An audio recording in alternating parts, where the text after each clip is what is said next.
This is a HeadGum podcast. Mitch, people know you love your mom. I hope they also know I love my mom. We're both mama's boys. It's true, Wags. We love our mommies. I love my mom. Aura-Frame is the perfect Mother's Day gift to capture the chaos you put her through and the memories that came with it. Wags, I may seem like a relaxed guy, but back in the day, I was quite the handful. Wow. You see me now, you say, that guy looks relaxed. He looks cool as a cucumber. Back in the day, That's what I'm thinking. I was wound up. I was driving my mom nuts. But you know what? I owe her the world. I love her. I've had so many great memories with her. And you know what's the best way to share those memories? With an Aura-Frame. I certainly remember being a handful on family vacations, but also capturing some wonderful photos on those. Maybe I'm throwing a tantrum, but we're at the Grand Canyon, and when I'm looking at that picture, what I'm remembering is just a lovely time with my family. And what I'm not remembering is my mom having to deal with my my nonsense. Pikachu isn't real.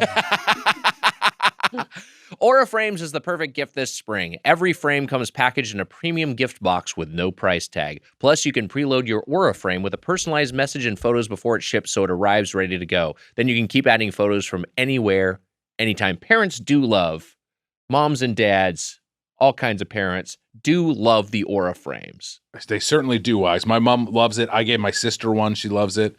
You know what? Now they know the new laid back me, and they love me, and they love seeing me. Yeah. You know what? You should be you should get a little bit more laid back yourself. I don't know. I don't think I could pull it off. I think you could. Named number 1 by Wirecutter, you can save on the gifts moms love by visiting auraframes.com. For a limited time, listeners can get $25 off their best-selling Carver matte frame with code Doughboys. That's AURA frames.com, promo code Doughboys. Support the show by mentioning us at checkout. Terms and conditions apply. Whoa!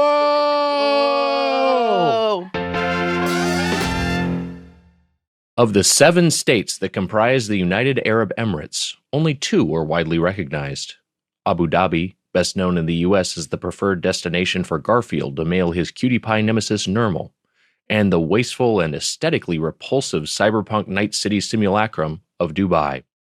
Like many Middle East nations, Dubai was largely invisible and powerless prior to the discovery of oil deposits in 1966.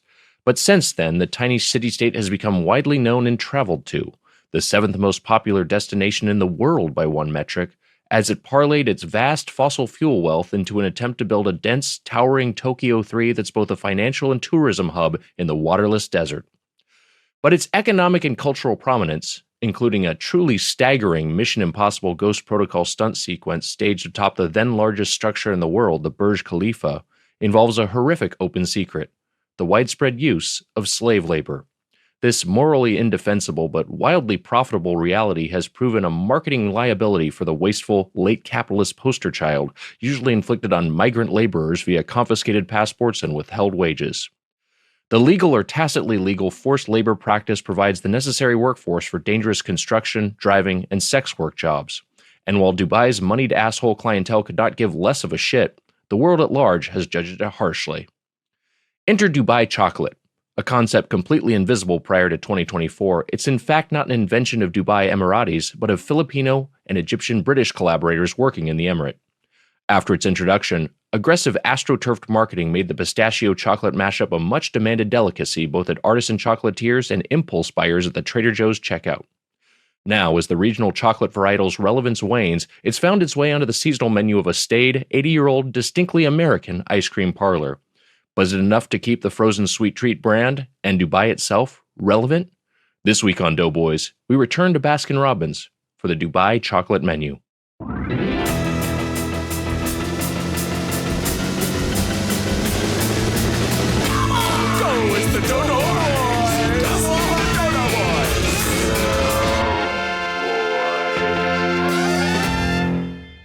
Welcome to Doughboys, the podcast about chain restaurants. I'm Nick Tiger Weiger, along with my co-host, Mrs. Doubtfire, the Spoon Man, Mike Mitchell. Hello! Very good. Mitch's alter ego when he orders his meals for the podcast to give him an excuse to order a meal for his quote-unquote family. Love you guys. I'm desperately trying to get caught up. What did that fucker say? Mrs. Doatfire is your alter ego when you order meals for the podcast. I got you for my family. For your family. But that is true. I do order for the I guess I do lie and say like this is for a podcast or whatever. Well, wait, you do? For your food for yourself? I mean, I have before, but why would you do that? I've told the person the window like this is for a podcast. If it was for a lot of food, I think I've done that before. Oh, I would never say that. I would either say like to me, it's more embarrassing to say it's for a podcast. Oh, it's the most embarrassing thing of all is to say you have a podcast. I agree. I'd say like I'm going to eat this by myself in the car and then jack off before I'd say like this is for my podcast. Oh, can I watch? Yeah. Love you guys. I'm desperately trying to get caught up from day one of the podcast. I'm in 2022 now, so hopefully I'll hear my roast in a year or so when I'm caught up. Oh, man. We're just coming out of COVID, I guess. Just coming out of COVID. More Jamel Bowie, please. Our buddy Jamel Bowie. Yeah. Love Jamel. Brian from Charlottesville, Virginia. Hey, how about there you go? Too smart for the show, Jamel. Jamel, you're too smart for the damn show. Too smart for the show. I mean, I'm saying for you, you shouldn't listen to this shit, right? He's a man who also is so smart and he's such a good talker that he makes me feel so much better in horrible times. He's a great writer too. Brilliant New York Times columnist, but also I was just thinking of his Instagram. People love his Instagram videos. Yeah, so good. Yeah. We'll have him back at some point. Whenever he's free. But don't. You should turn us down. RoastedBirdBuck.com. Mitch, I since the last time we recorded, I had some eventful things happen. I had two of them. I guess I'll go chronologically. So first off, I ended up going to Casa Bonita. You went to Casa Bonita in Denver. Join the club, baby. I went there with Jack Allison and his family. That's right. Yeah. Mm-hmm. I also saw Jack while he was there. My godson. We got drinks with Jack. I won't say Jack's not your godson. Jack's not my godson. No. Jack's child. I don't even know how much he wants me to talk about his family, so I won't. Yeah, that's fine. I was just gonna say I got drinks with Jack after I went to Casa Bonita, but an absolutely lovely time. Just a spectacular experience. Boy. We miss you, Jackie boy. Great hang with Jack. But also go back to Denver and see him soon, probably. How fun is Casa Bonita? It rules. Like the food is like it's so good. We allow you to talk. By the way, I didn't know if I was getting introduced. I was gonna chime in when you said Jamel's too smart for the show and ask what that says about me being here currently. You're also too smart. For we will formally introduce you, but you can chime in at any point. Oh, that's good to know. Yeah. Well, you're too smart for the show, but you're just enough smart that we're still like you can come on and it's gonna look bad for you, but like we're okay with it. Yeah. We're okay. We're okay with you. We're okay with the show being a black mark on your career, I guess.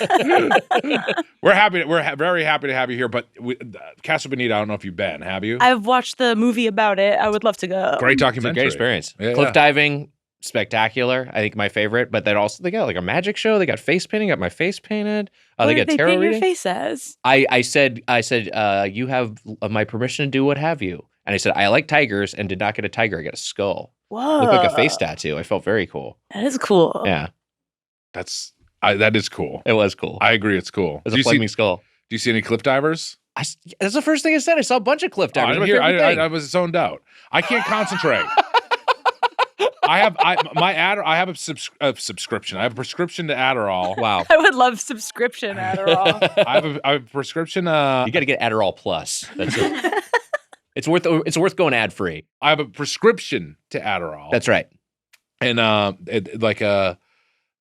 someone told me today that it's like a Maha thing that like it's harder to get it. That's what they. Interesting. That's what I heard today. I don't know if that's. I don't know. There are shortages of it. Yeah. So I haven't had it for like a few days, and I feel like brain mushed. Do you think you need to balance it out with some Subtractorol?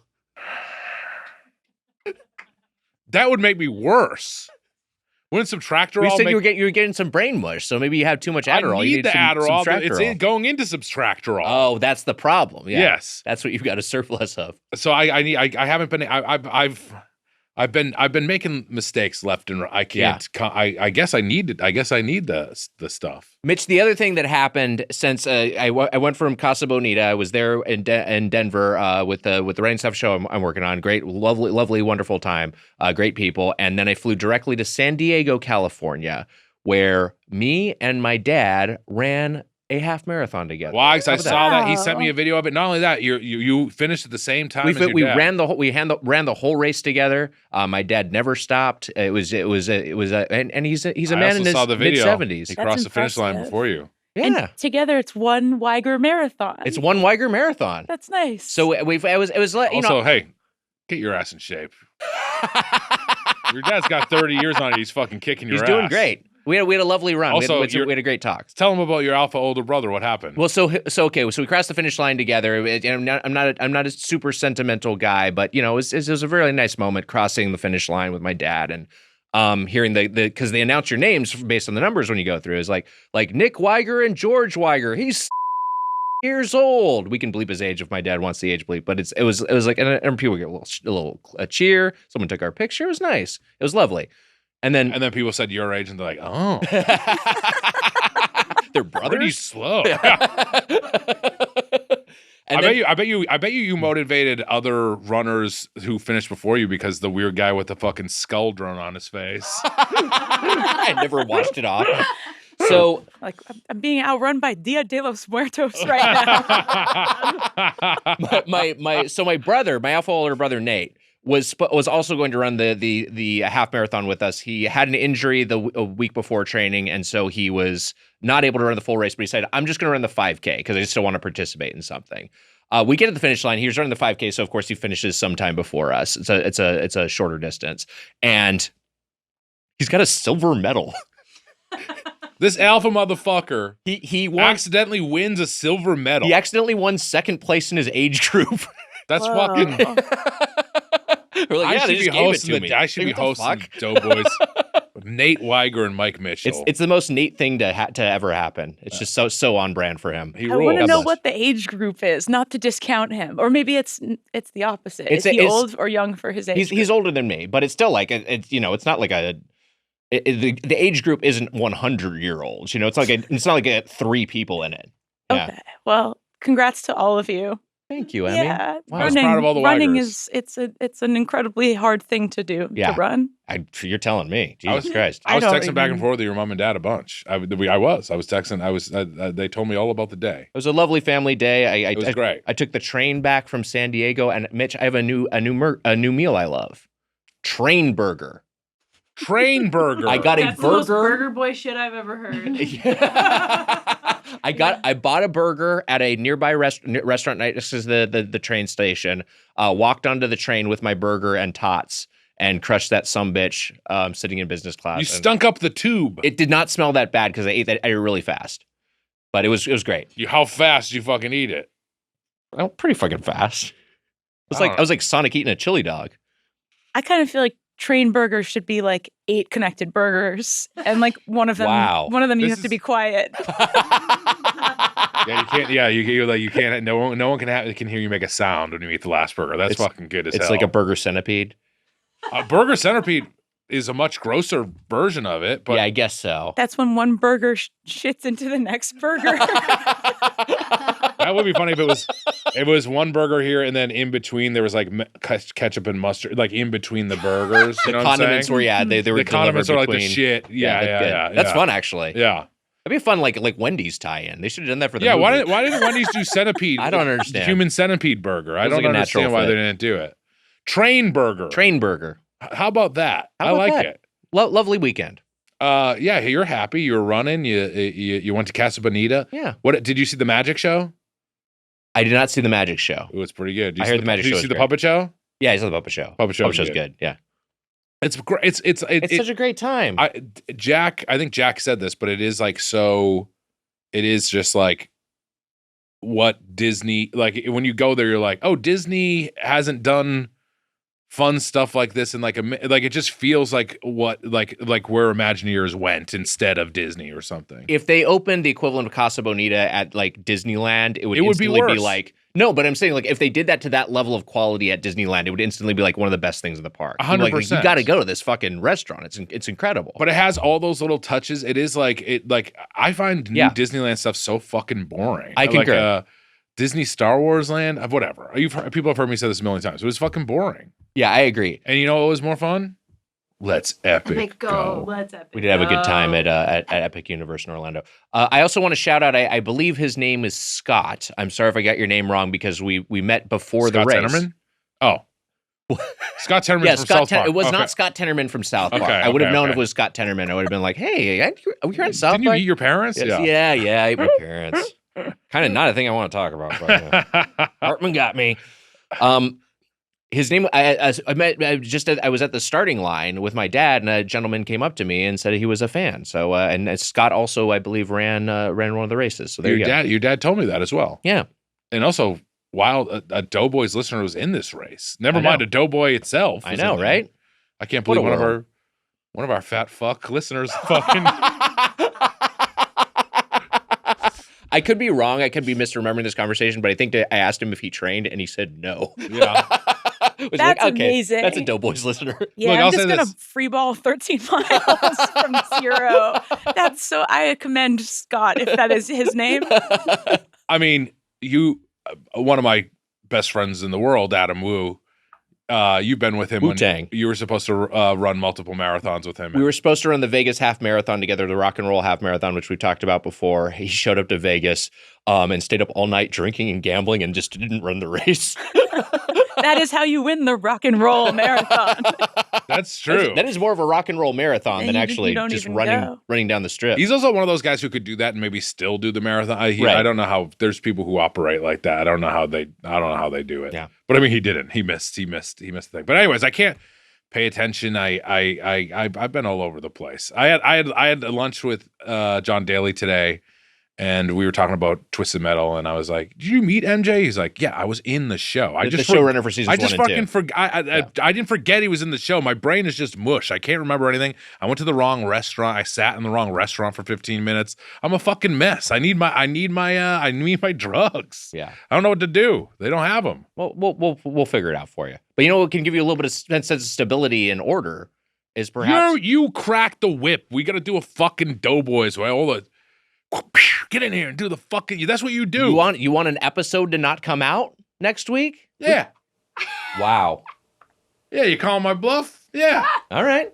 I'll give the advertisers your email. Oh my God. No, this is the thing, Mitch. It's a gilded cage. We're very, very lucky to have it, but we have to keep doing it. That's the thing about podcasting. It's not hard to do an individual podcast. What's hard is like when you're training for a race, you have to do it every day. We have to record multiple times every single week. You're Nick's dad in this marathon. half marathon. Edit to half. Yeah, you don't have to condescend to me. I get. I wasn't condescending to you. I was.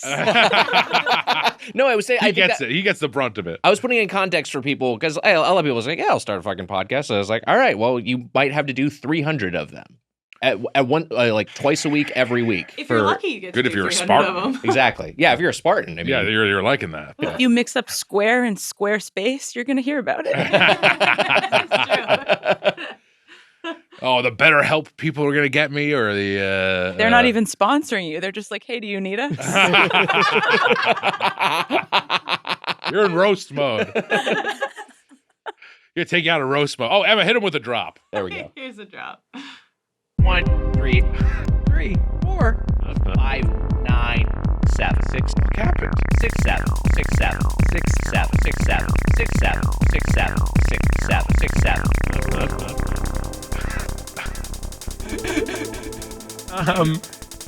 So anyway, pizza. Very good. That was great. Yeah. What's Helix mattress gonna come at me? What the fuck's gonna happen? Huh? Did you just go look up our advertiser? No, I was looking up the email.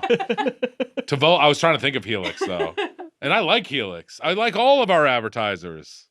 You sleep on a Helix, bitch. I sleep on a Helix. Is it a Lux Queen? It's actually a Lux Moonlight Moonlight Lux. Moonlight Lux, but it is a queen bed or is it a king bed? Fucking king bed, baby. Wow. You go king, not California king. If a lady's coming over, she needs plenty of space so that my CPAP wire doesn't get in her face. That hose is quite cumbersome. Yeah. It is always fun when I'm like, I really like you. Anyways, good night. And then go to sleep with a fucking huge mask on my face. I always am like, if I'm I'm not dating anyone, but I'm saying like, if I meet someone, I have to be like, I like wear a CPAP, and it's an embarrassing conversation to have. I've always wanted to try one of those. I'm not That's inviting too myself. nice. But I think people are not judgmental about that. Yeah, I think it's fine. People wear like whatever. I have a night guard. You're in People wear town- shit. I have a night guard too. Yeah. Wags is different than yours. He stands at the foot of his bed. He's a man I only see in shadow. He's dressed like a palace guard. Is that- I use that joke quite a bit. Why can't I think of any of Tavallo, which is good. Which is good. It's an oven? Yeah. Can I talk some drama about the Tavallo?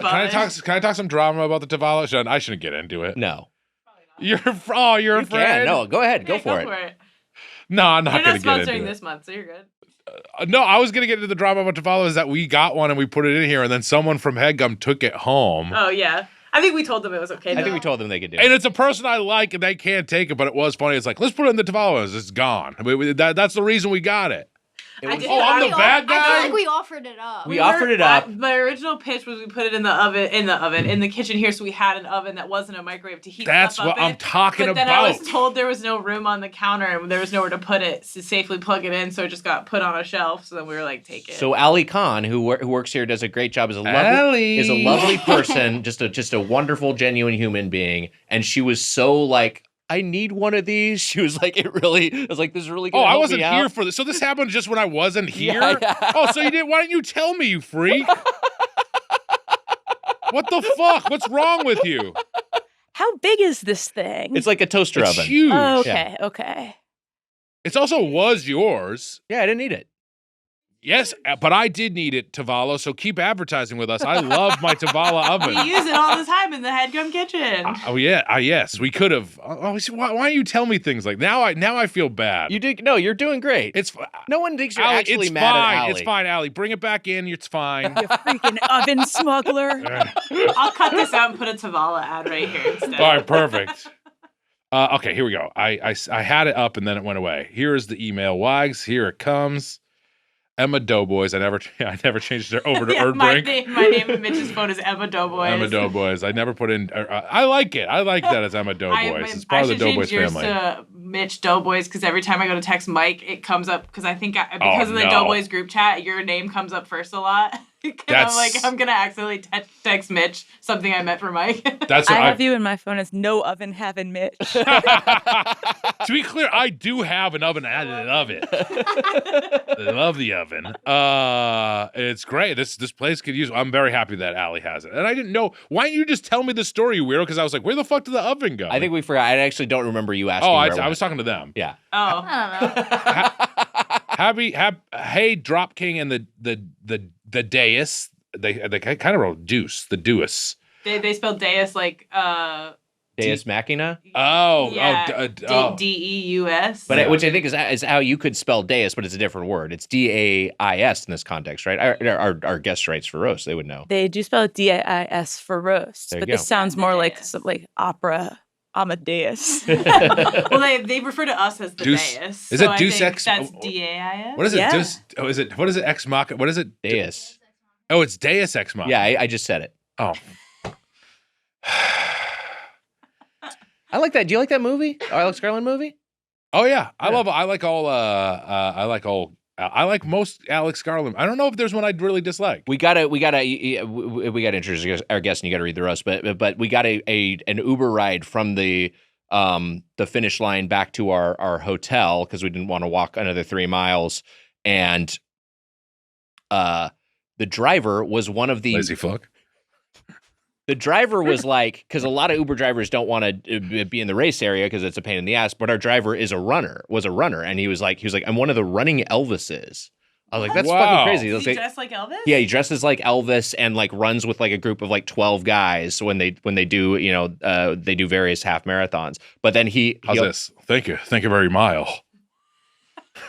I think Thank You Very Much is pretty good. It's maybe not the pitch, but maybe it's the pitch that gets us to the pitch.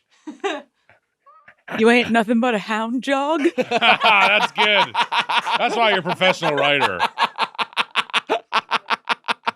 I would love for my joke to play to just dead silence at a fucking roast or something. But then you could go really nail the bit and die on a toilet. That might happen tonight. We'll see what happens. A homina. By the way, we had the 6-7 thing in the drop, which this one is referencing, or this was a 6-7 drop. This is the thing. There's mile markers on the race, right? In between miles 6 and 7, at the 6.7 mile mark, was a group of teen girls holding a 6-7 sign, and they were doing this. They were doing the little juggling. I was like, that's fun. That's cute. Everyone can enjoy that. You start running up and they join the race and run away from you. Thanks for being here, girls. I'm Weiger. Please keep This is running, my sir. humor. Hey, Drop King and the Dais. Here's a drop inspired by Costco 3 with Jesse Thorne. Go Slugs. May there be peace between the Burger Brigade and Spoon Nation. Aw. That's nice. Thanks for all the laughs. Trimpot. Thanks, Trimpot. Music at Trimpot. Well, music at trimpot.org. So check out music at trimpot.org. Thanks so much, buddy. That was good. That was a good one. Drops at birdfuck.com. And hey, we got a good one today. We do. We have a great guest who I'm going to lend my CPAP to while she's here. Hey, how about that? And I'll find you some Adderall. Is that a good change? That's a great trade-off for me. I need it. Our guest is a writer and comedian. Her new special, What's Her Secret, debuts May 18th on the 800-pound gorilla app. It's the Ungapachka godmother making a return, Emmy Blotnick. Hi, Emmy. Oh, guys. Oh, my thank God. you. What a treat. Wow. Thank you It so is much for being here. A treat for me as well. It's great to be here with you guys. You live in New York, but you're out here in LA for a job. But in New York, you got married at a bar that your husband owns, El Pinguino. Yes. And this is still in operation. Yes. It's in Greenpoint. And it's a very good place. They've got oysters and cocktails and stuff. You should go. Everyone should go. It Love sounds some awesome. oysters on the half shell. I Good love happy hour. oysters. And our associate producer, Amelia Marino, Muscles Marino, always rolls the dice on fish. Always roll the dice on fish. I love fish and mussels, oysters, clams. Do you like a ceviche? Yes. Whew. I love a ceviche. I love a ceviche as well. Go to El Pinguino. So is this a place, is it like a lot of raw dishes? What is it? Or it's just got everything? It's a lot of raw seafood, but then there's also like cheeses and conservas and like it's a good date place. Okay. And I know yeah. And the oysters are an aphrodisiac. That's right. And then the CPAP is a non-issue. We're not going to need this. You're going to fuck me all night. I eat 14 oysters. I can't be satiated. Sure thing. She's pouring oysters down my CPAP tube. He's like, are these East Coast or West Coast? Like,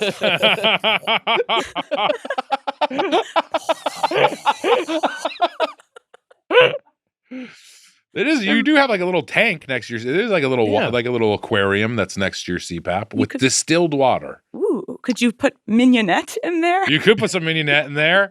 And then put the oysters through the tube. You're in business. All right, here's a question. As someone who I imagine is it about this CPAP that serves oysters or no? It's not about that. Okay, but we can explore that some more. But I was going to ask about is when you got your accompaniment sauces. Do you like a mignonette? Do you like a cocktail sauce? Do you like a little? What do you go with? I like I like to do a little bit of everything. Yeah. I like that. I too. like That's some fun. lemon. Just lemon is good.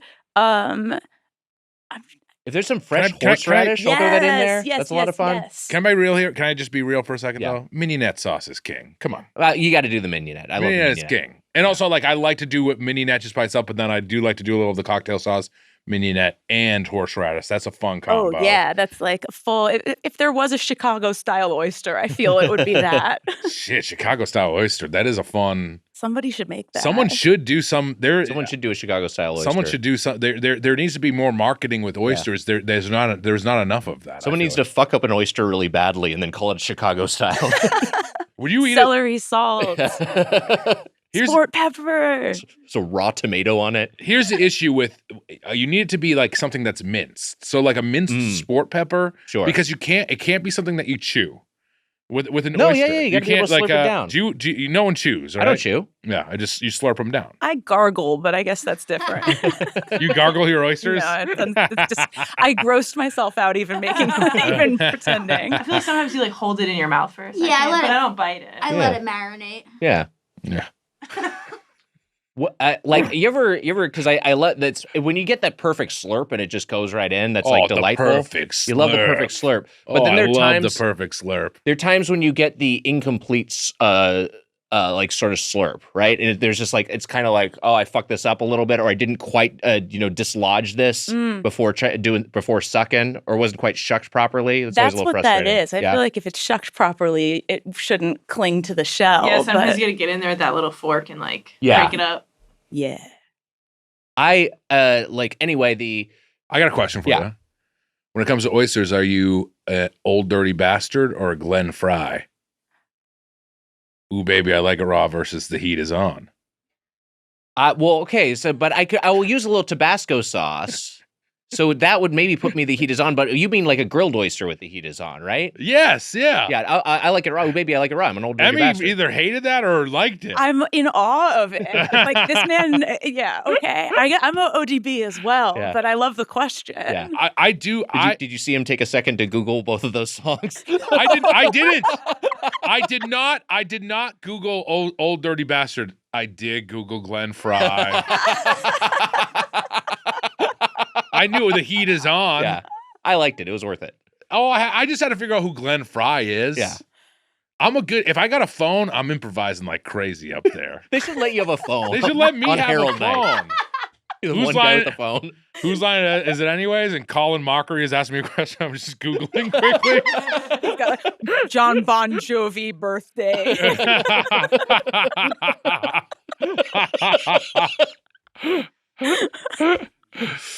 Which I should know as a New Englander. John Bon Jovi, a big New England, New Jersey guy, right? Yeah, but he became friends with Robert Kraft. I don't know, Okay, which is not a thing to brag about, I guess. I think people from Florida are probably friends with Robert Kraft at this point too. Yes. Hello. I think that's where his massage parlors are, if I remember correctly. Yes, yeah. Was it in Florida? I think it was in Florida, yeah, where he got jacked off. Yeah. Are you a Robert Kraft or a Robert Palmer? Oh, Jesus. I guess a Robert Kraft of the two, I don't know what the question means. I didn't use my phone. Didn't Robert Palmer do something fucked up? Robert Palmer was addicted to love. May as well face it, you're addicted to love. Oh, wait, then I am Robert Palmer. Sorry. Yeah. All right, never mind. I'm more of a Robert Kraft. I'm addicted to being jacked off by sex trafficked masseuses. I'm an Arnold Palmer. I'm the unspoken third option, half tea, half lemonade. I would switch to that if I could. Weiger tries to... You can't, too late. Yeah, it's too late. You know, Weiger tries to claim that he created the Nick Weiger, the perfected Arnold Palmer, the Nick Weiger, which is more iced tea, less lemonade. Which is how Arnold Palmer liked his drink. In practice, though, you get half and half. You need the 2/3, 1/3 ratio. It's not sticking. It's just not going to stick. I think it's sticking. It sticks. You know what else is No, sticking? it doesn't. It's sticky. It sticks. Don't you dare talk to me like that. Mitch, I think this will get you back on my side. You know what else is sticking? And Commissioner Susser said this as well. They said it was a sticky phrase. No stew, no stream. Wow. Thank you, Wise. Everyone out there who likes Twisted Metal seasons 1 and 2 and is similarly pissed off about Mitch's absence from the impending season 3, no stew, no stream. That's very kind. You've been very kind to me about it all. I'm sad. Yeah, it's a bummer. We're all sad. You know, the old Hollywood. What an industry. What a dame town. she is, huh? What a dame she is. Mm-hmm, mm-hmm. What a fussy old broad. More She like is. twisted industry, am I right? That's really good. Really good. It is a twisted industry. Emmy, we were walking back from our restaurant, the place we're going. I guess we can call it a restaurant. The place we're going to cover today, and I brought up in conversation with Amelia, Yan Can Cook, an old cooking show, and it unlocked something for you. So this was hosted by, I looked him up. His name was Martin Yan, Chef Martin Yan, and I watched a ton of this as a kid for some reason. I did too. Yeah, and I remember he was a very joyful person to watch. really charming guy. Yeah. I don't know this as well. I'm looking it up. Yeah, I I'm mean, actually like, just looking more up about Glenn Fry right now. I don't remember if it was a PBS guy or what, or if I it was think like, it was PBS. might have been PBS, but he was just like a charming, like smiley guy who was just like happy to share his love of cooking. It was a great energy. And I feel like it was before, I don't know if the show's still going, but we were kids, probably Yeah. not still going. But it was before people like that would then spin off their brand into like whatever, ramen noodles. And like he wasn't selling you anything but I don't have a bunch the of frozen show. dinners and like aprons and, stainless steel appliances, That not that I'm aware of, Right. at least. Something about that feels more pure to me. Yeah, I agree. No, I really like that show, even if I can't really remember it specifically beyond the one thing I was quoting, which is that, what's the difference between sorbet and sherbet? This was a thing Chef Yan Can Cook said that me and my friends would quote back to each other. The difference between sherbet and sorbet, $5 a gallon. Pretty good. Skids, Amelia called it sherbet today. By accident. Which I kind of like sherbet. I was like, that seems like a kind of a cool new, like it seems like a new cool. It does sound cool. Version of sherbet. I'll take And it. we were all trying to say, how do you say sherbet? Yeah, because there's no R in there, at least in some spellings. In this, Oh, the right. Baskin, not to, is it, No, am go I for allowed it. to reveal where we had this? People know. They clicked on the episode. Oh, okay. Well, cool. They spelled it with no, it's SHERBET, sherbet. BET, yeah. I've never heard anyone say sherbet. I know. I always heard sherbet, but Sherbet. It is. Yeah, there is no sherbet. I always say sherbet. Sherbet. it's Sherbet? actually the BET network. I've been calling it the Burt network. Hey, we just finished a marathon. Let's go watch BET together, Weiger family. Does BET still exist, or is that also gone? I think all these channels still exist in some form, right? The BET Awards still happen every year. Oh, okay, Now it's that's good. the Black Ellison television. The Ellisons bought it up. I think so. A problematic Ellison owns the network. I think it still exists, right? I think so. I think it still exists. I I mean, think MTV still exists. It's MTV just like barely exists. Yeah. But also, like, isn't it weird that, like, we were saying this, but like 15 years ago, I wouldn't be like, oh, Comedy Central is like gone. Like, I wouldn't think that it would go away. It's nothing. it's Comedy Central's still around. Yeah. But barely. It's not. Yeah. It's in 5 years. It probably won't be here, right? Yeah. That's my guess. I met John Daly for lunch today. Oh, also, well, they're gonna come on, but Margot Has Money Problems is on Apple TV today. That's right. John Daly's in it and Eva Anderson. Our buddy Eva Anderson's show. Yeah. People should check that out. As As of this recording, it'll already be out. I was in Atwater Village and I sat in this restaurant. Maybe I shouldn't say this because but I was meeting John Daly at Holy Basil, which is supposed to be really good. It's And a Thai restaurant. it's a Thai restaurant, and I sat in that. Does anyone know this restaurant? That's like, it's called. Do you know it? Yeah, I know what that restaurant is. I think it's 100% a front. It seems fake. It Wow. seems fake. We'll bleep the name of it, but it seems very fake. It seems like a fake restaurant. Yeah, I've never actually eaten there, but I've seen it. I mean, I've seen it so many, and I was like, oh, cool. He wants to go to like a weird spot. And I was sitting in there for like 15 minutes, just didn't realize I was in the wrong restaurant. But Did anyone come by? Did any servers or they anything? gave me a pot of tea. So I felt so bad because I left. But there was like paper placemats that had been used on the table. Oh, wow. It was very very strange. And then afterwards, I was told that it's maybe a front restaurant, which I didn't even know existed anymore. Possible it's a front, but also possible that place is just extremely good. It's like so good that they like don't do anything else right. That's also could be true. I have no idea. But I can never tell with that, like places like that in LA. I don't know those as well. Right. I feel like there's not as much, like there's a few places, but they're like on Jonathan Gold's list or whatever. And you're like, this is a place that's like in a strip mall, but it's like the best food in the world. And this place like looks kind of lousy, and I thought it maybe was lousy, but I Could be. Yeah. I'll Were find there out. other people there? There was one other person there. Okay. Did they look like they were running a front? Yes. Oh my God. It did see. Yes, it did. It seemed that. Was way. the other guy also in the wrong restaurant? Like, did he leave in a hurry, realizing you'd made a mistake? No, he was eating. He was eating. He was Okay. straight up eating. I'm gonna look at the reviews for it, but we'll bleep the restaurant. Okay. But you don't see that as much anymore. Not as many fronts as there used to be. Yeah. Or they've just gotten better at hiding them. Yeah. I get maybe there's less need for fronts because you can just do it out in the open now. Just like doesn't matter. Also, by the way, do we record at a front? Headgum Studios? I never put it together that Headgum might be a front, considering no one ever works here. Headgum feels like more of a front than fucking That restaurant I went to today. I think mattress stores are fronts. Do you ever notice how there's always like 4 mattress stores on a corner in a suburb, and you're That's like, true. how many people are buying mattresses? Enough that they need 4 of these? Yeah. It does have good rate. It does have good rate. Now I'm fascinated. Maybe I'll try it. But don't you miss that old time crime thing? This thing that still probably exists wherever you're from. Yeah. People used to think that Scorpion was in the mob, but he's not. Amelia's father is named Scorpion. That's so cool. Also very mob-like. It is very mob-like. I picture you living in the Copland town, which you've now. Oh wait, you haven't seen it yet. No, we watched it together. Oh, we did watch it. Yeah. Okay, I was gonna say. Okay, see, my brain's mush. I left halfway through to make a phone call, so I was missing. So you gotta So I watch have the to rest of finish it. It's so I have to good. finish it. Good movie. I think it Were you was calling filmed Jemmy? probably near my town, though. Me? Yeah, were you I calling was Jemmy? calling Jemmy. I Oh, call that's cute. whenever we're on the road. I call like once a day to say hi and check in. That's I beautiful. don't talk to Mike, but I talk to Jemmy. Hey, wait, it's near your town? They probably. I know they filmed a lot of The Sopranos, like in my town or around it. Wow. What's the name of your town again? Pearl River, New York. Pearl River, New York. Sounds picturesque. But it's more of a Doesn't Copland. sound like where a guy named Scorpion would live.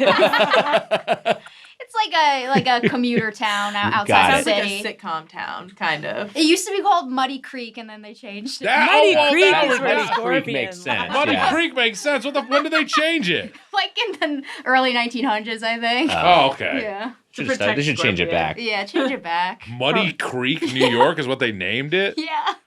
Are there muddy creeks? I think the story is that they found a pearl in the creek or something, and then they're like, we're gonna change it to Pearl River. That's fun. That's probably not true. Yeah, that sounds made up. Yeah. Emmy, I believe it with all of my Get heart. rebranded. Emmy, you live in New York City, as I believe we mentioned, but you lived here in LA for some time. We worked together on At Midnight, such a fun show, and so, where I got to know you. When you first guested on Doughboys, How's the big city? How's the big city? How's the Big Apple treating you? It's good. I mean, it's always nice to come here and be able to like bring a lot of groceries to where I'm staying. Having a trunk that you can fill things with. But New York is good. There's like a thriving pizza scene, as you're well aware of. Which of the 5 boroughs do you live in? Manhattan, Queens, Brooklyn, the Bronx, and don't forget Staten Island. Woo! I live in a Scorpion barge. The 6th borough. That's right. It's Scorpion barge. gangland, baby. I used to live in Brooklyn. Yeah. And now live in Manhattan. Oh, there you go. Not to brag. Yeah. But now I want to ask you Moving on up. Well, I guess it's all nice. So New York is all nice. It's Also, all not nice. I can't tell which. I have a 90s idea of Manhattan in my head, which I feel like is not really what the deal is anymore, right? Is it like the Friends apartment? What do you think of? Yeah, I kind of do think of the Friends apartment. Yeah, you think of like a guy like Cosmo Kramer being able to live in Manhattan. Yeah. Is Brooklyn was very cool for a very long time. Hanford lives there. There's a lot of people who moved to Brooklyn. Yeah, I think it's still cool. Yeah. It's still I've cool. had a lovely time last time we were in Brooklyn. I love going there, and also the pizza is, come on, it is the great pizza It's the town. best pizza. I mean, I love Regina, and it's my favorite pizza in the world. But you get Pizzeria Regina. yes, yeah. Oh my in the God. North End. Yeah. So good. Whoa. We did it. It was a very happy moment for me when Wags went to Pizzeria Regina and gave it 5.4. I loved it because you also from New England. Yes. Yeah. That was, I think maybe, that's a foundational pizza for me. Were you a Bertucci's person? Were Absolutely. You like Puppuccino? I mean, like I was eating the dough. Yes. Oh, me too. Yes, dough they you're give you a supposed little. to play with? Yeah. Oh, yeah. At Bertucci's, for those who have not had the experience, you get, I think it's like old, dirty dough. Like children just would eat. I mean, they would like maybe pass around from child to child, so you're getting like germ dough. But yeah. I think that they would give you a fresh little lump of it. But the dough there was Bertucci's another victim of one of the chain restaurants we were rooting for, and I think they're almost all gone. It was acquired by Robert Earl, who he also owns Planet Hollywood, and used it along with Buca di Beppo as a platform for celebrity ghost kitchens. Isn't it sad when you feel sad for Wendy's and Wendy's being destroyed? This is what's happened with our podcast. Go, you say it. No, you said this. You said this a while ago, and it's well articulated, which is that now we're at the point where you have to like root for smaller chains or for regional chains to succeed when you should be rooting for small businesses. But like now the little guy is like a chain that has 100 locations. It's D'Angelo's. It's Papagino's. Right. Oh my God, It's Bertucci's. You have to like root for these smaller chains. You've got to hope they keep inspecting the meat. Bertucci's was in tough. We went and I still thought it was pretty good. You guys did not. It was the end of a tour, and I had COVID. But that's right. You did have COVID. I did have COVID. I was pulling pepperonis off of his pizza in Pizzeria Regina while I had COVID. I had no idea. You didn't know. I mean, you seemed like you were sick. You didn't want to get tested. Hold on a second. Now I'm gonna out your ass. I had tested before I went to Foxwood. Wait, no, we were at Mohegan Sun, right? No, we were at Foxwood. Well, everyone has COVID there. I mean, I said to Wags, I was like, I tested. I'm fucking sick though, and Wags said, no more testing till the shows are done. You fucked up piece of shit. But then I will say this. I double masked. Your test was negative. Your test was negative. My test was negative when I took it. I double masked and I stayed away from people. And then we went to the Red Sox game and I felt so much better. And then I was like, hey, like maybe I just was sick. This is great. And then I went to Regina with Carl and Weiger. And I took a sip of Carl's beer and I pulled off Weiger's pepperoni slices. And I went home and I crashed so hard. I took a test and it turned the new shade of black because it was so positive. And I had to like yell upstairs to my mom and be like, I have it. And I like ran to the basement because this was 2022. Something like that, yeah. I think it was 2 years after COVID had started. And like I ran down the basement. I had it. And then I called Wags and Carl who were at the airport, and I was like, "I have it." We were sitting at the bar together at the airport, and you called. Look, you were on speakerphone telling us you had COVID. We're like, "Well, all right. Yeah, what do we do now? What do we do with this information?" Crazy enough, no one got it. We didn't get it except for Mike. Yeah. Mike got it. Actually, both Mikes. Maybe I had Mike COVID. Maybe it was Mike COVID. My name is Mike. That's the right. other person who got it, John Adams, kissed me on the cheek. His name is Mike Ramondi. Mike Dorfman got it. It was a Mike infection. It was a Mike strain. Like, I only think of you as Mitch. I only think of Ramondi as Ramondi. He is a Mike. He's a Mike. It might be a Mike COVID. Actually, all three of us are Michaels, technically. Wow. Even more like the damning. Angel. Yeah. Do you remember the movie Michael with I do remember. John Travolta? John Travolta Angel. Yeah. I don't know what happened in it, but he was an angel. He had the angel wings. Yeah. I think he had the angel wings. He got Mike COVID, I think. I think that's where it started. But yes, he's putting his fingers in everyone's pepperonis. Yeah, it couldn't have been like a worse thing where I was like, hey, and then I had it. But he had wings, but he still piloted a commercial jet. Travolta just insisted on doing it. I thought you meant chicken wings when you said that. He had that too. He was crushing a plate of wings while he was flying a 747. A Travolta-led movie. There just doesn't have. I guess he's older now. He's an older gentleman. He's an older gentleman. He's had an esteemed career. Yeah.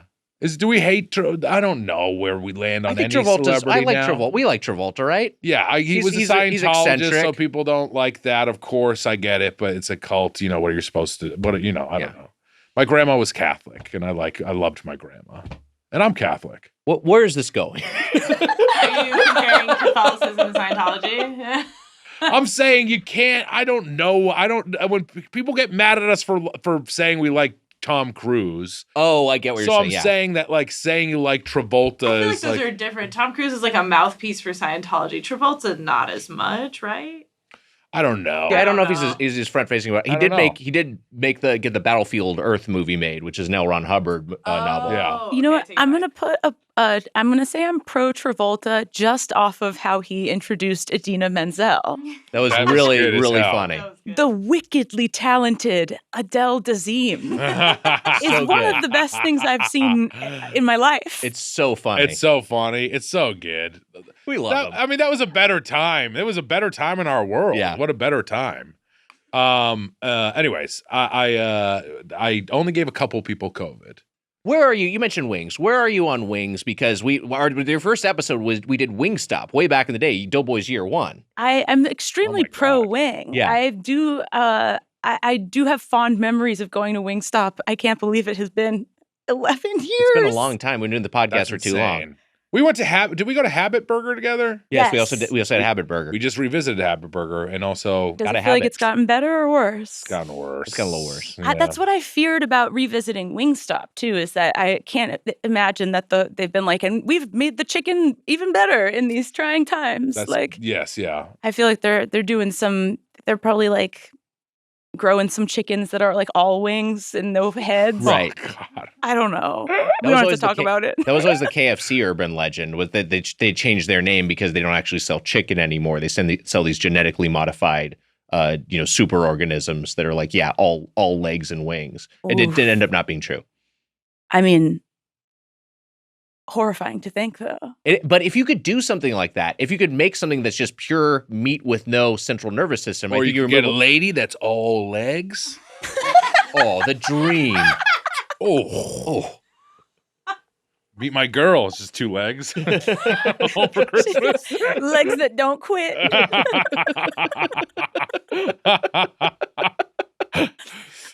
Tall drink of water. Oh my God, an all legs woman. She wouldn't mind your CPAP. No, not at all. She'd be down the other end. Just a waist down woman, wouldn't even need a butt crack.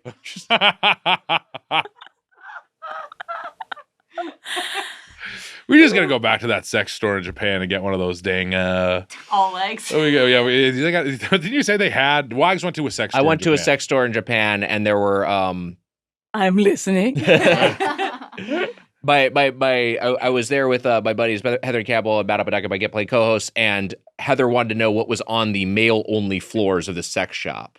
So I was going to go in there anyway. I will admit, but I was like, oh yeah, that gives me a little bit of a quest. And on the male-only floors were, one of them was like, I characterized it as oops, all fleshlights. It was just a bunch of different fleshlights, all like a lot of them branded after individual like Japanese porn stars or Japanese celebrities or anime characters. And then the top level was just full on real dolls. And so they had like full-sized women, but you also could just buy like a torso, Were there men too, or was it just women? all women. It was all women. targeted straight men. Yeah. Or men, or people who date women. Yeah. Whoa. It was really intense. It honestly, like, it's hard to disturb me. Did but anyone confuse you for a sex robot and like fuck you at all? I just stood there smiling. You're like, do they make a his dad model? Faster model. It's hard to unsettle me. It's hard to unsettle me, but that you could just buy a foot with a hole in it. I was like, I'm not sure I care for this. You Where was loved the that. hole? Sorry to ask a. The bottom of the foot. You fucking Under the loved. foot? Yeah. Whoa. Yeah. Where did you think A it was man's gonna be? dream. I thought maybe the ankle, like if it was cut off at the Oh, ankle. that's an Yeah, that's interesting kinda what I idea. was thinking, like, yeah. That would at least look funny to Like the wear. length Right. of the foot, yeah. You freak. You were having a blast in there. I was having a blast. I'm glad I visited You it. put yourself up on a fleshlight the fucking table and opened your mouth wide. I already said You're this like, on these are all too big for me. I already said this on the podcast, but so I'm repeating myself. But to tell Emmy, when I was going up to the first of the male-only floors, I said to myself out loud, like, "Oh, this is one of the male-only floors." And another guy in there said to me in English, like, "That's where all the good stuff is." He was a Japanese guy? Yeah.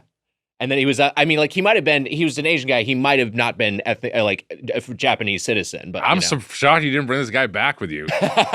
Doughboys podcast with Nick Weiger and the guy he met at the fucking super sex store. He's got a new guy to pick his pepperonis now.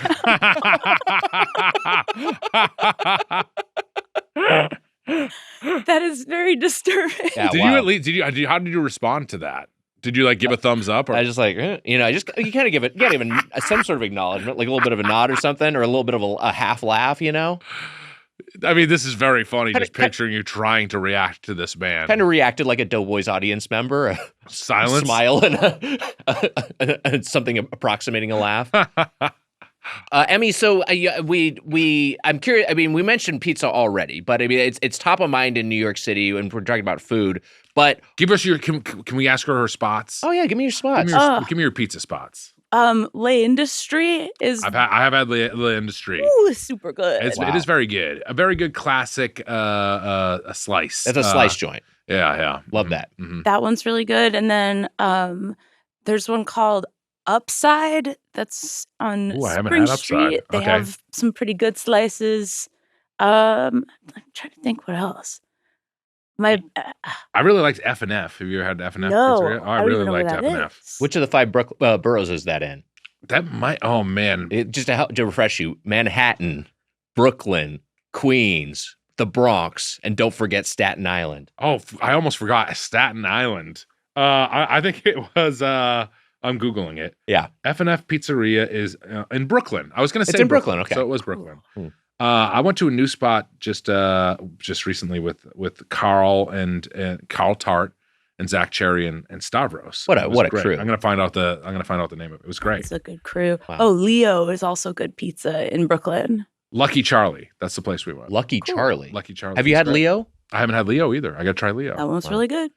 There's so much good pizza. There's so many options. It's like you get analysis paralysis because you could get a different pizza place every day and have a bunch of great slices. Definitely. Are you wags? Are you getting those pepperonis pulled off, or what's your go-to baseline slice? It depends if you have.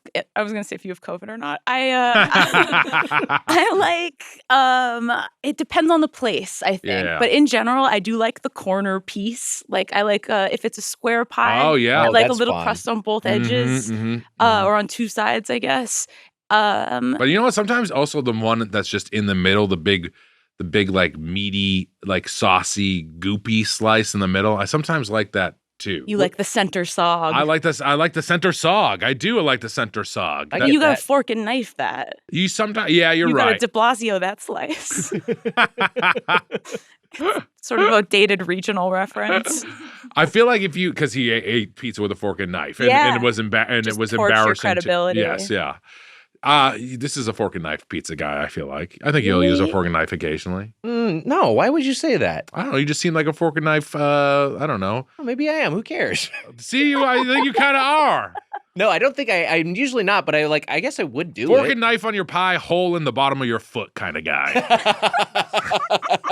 I am a slice folder. I don't know if that's Ooh, not or me. Not. Don't fold that shit up. You know what I'm talking about. I like to fold. Is it because you're in a hurry? No, it's just fun. Okay. You I might feel be a like calzone guy. Oh, maybe I could do that. That calzone is pre-folded. Yeah. Is that heretical? I didn't even realize that was an issue. I don't like folding folding your the slice. slice because I feel like there's so many New Yorkers, like when you see videos like you take the slice, you fold it up and eat it. I'm like, that's fucking bullshit. That's what I was saying. I thought it was like more of a New Yorker thing to fold it, but I could be wrong. I feel like that's what you do if you're walking down the street with it. Yeah. I like to curve the first bite a little bit, like a slight curve, but not folded, just for ease of tippy holding. top one. Yeah. But I never fold. You know what I like to do is I like to take 2 bites of my pizza and then throw it in the trash and then walk into the Comedy Cellar. Oh. The old Louis. Are there Louis things you like to do? I'm more of a Robert Kraft guy. No, there is. I've gotten some phone calls from him and wondering what's going on the other end of the line. I'm gonna jack Are you off folding my your slice right now? I can hear you. I can hear you folding your slice. If I'm going to jack off talking to you, we're at least going to monetize it. We're going to put that up on the Patreon. 100%. Yeah. You better be in fucking person when you finally do it. The people listening, they admire you, you know? That's Right. what makes it okay.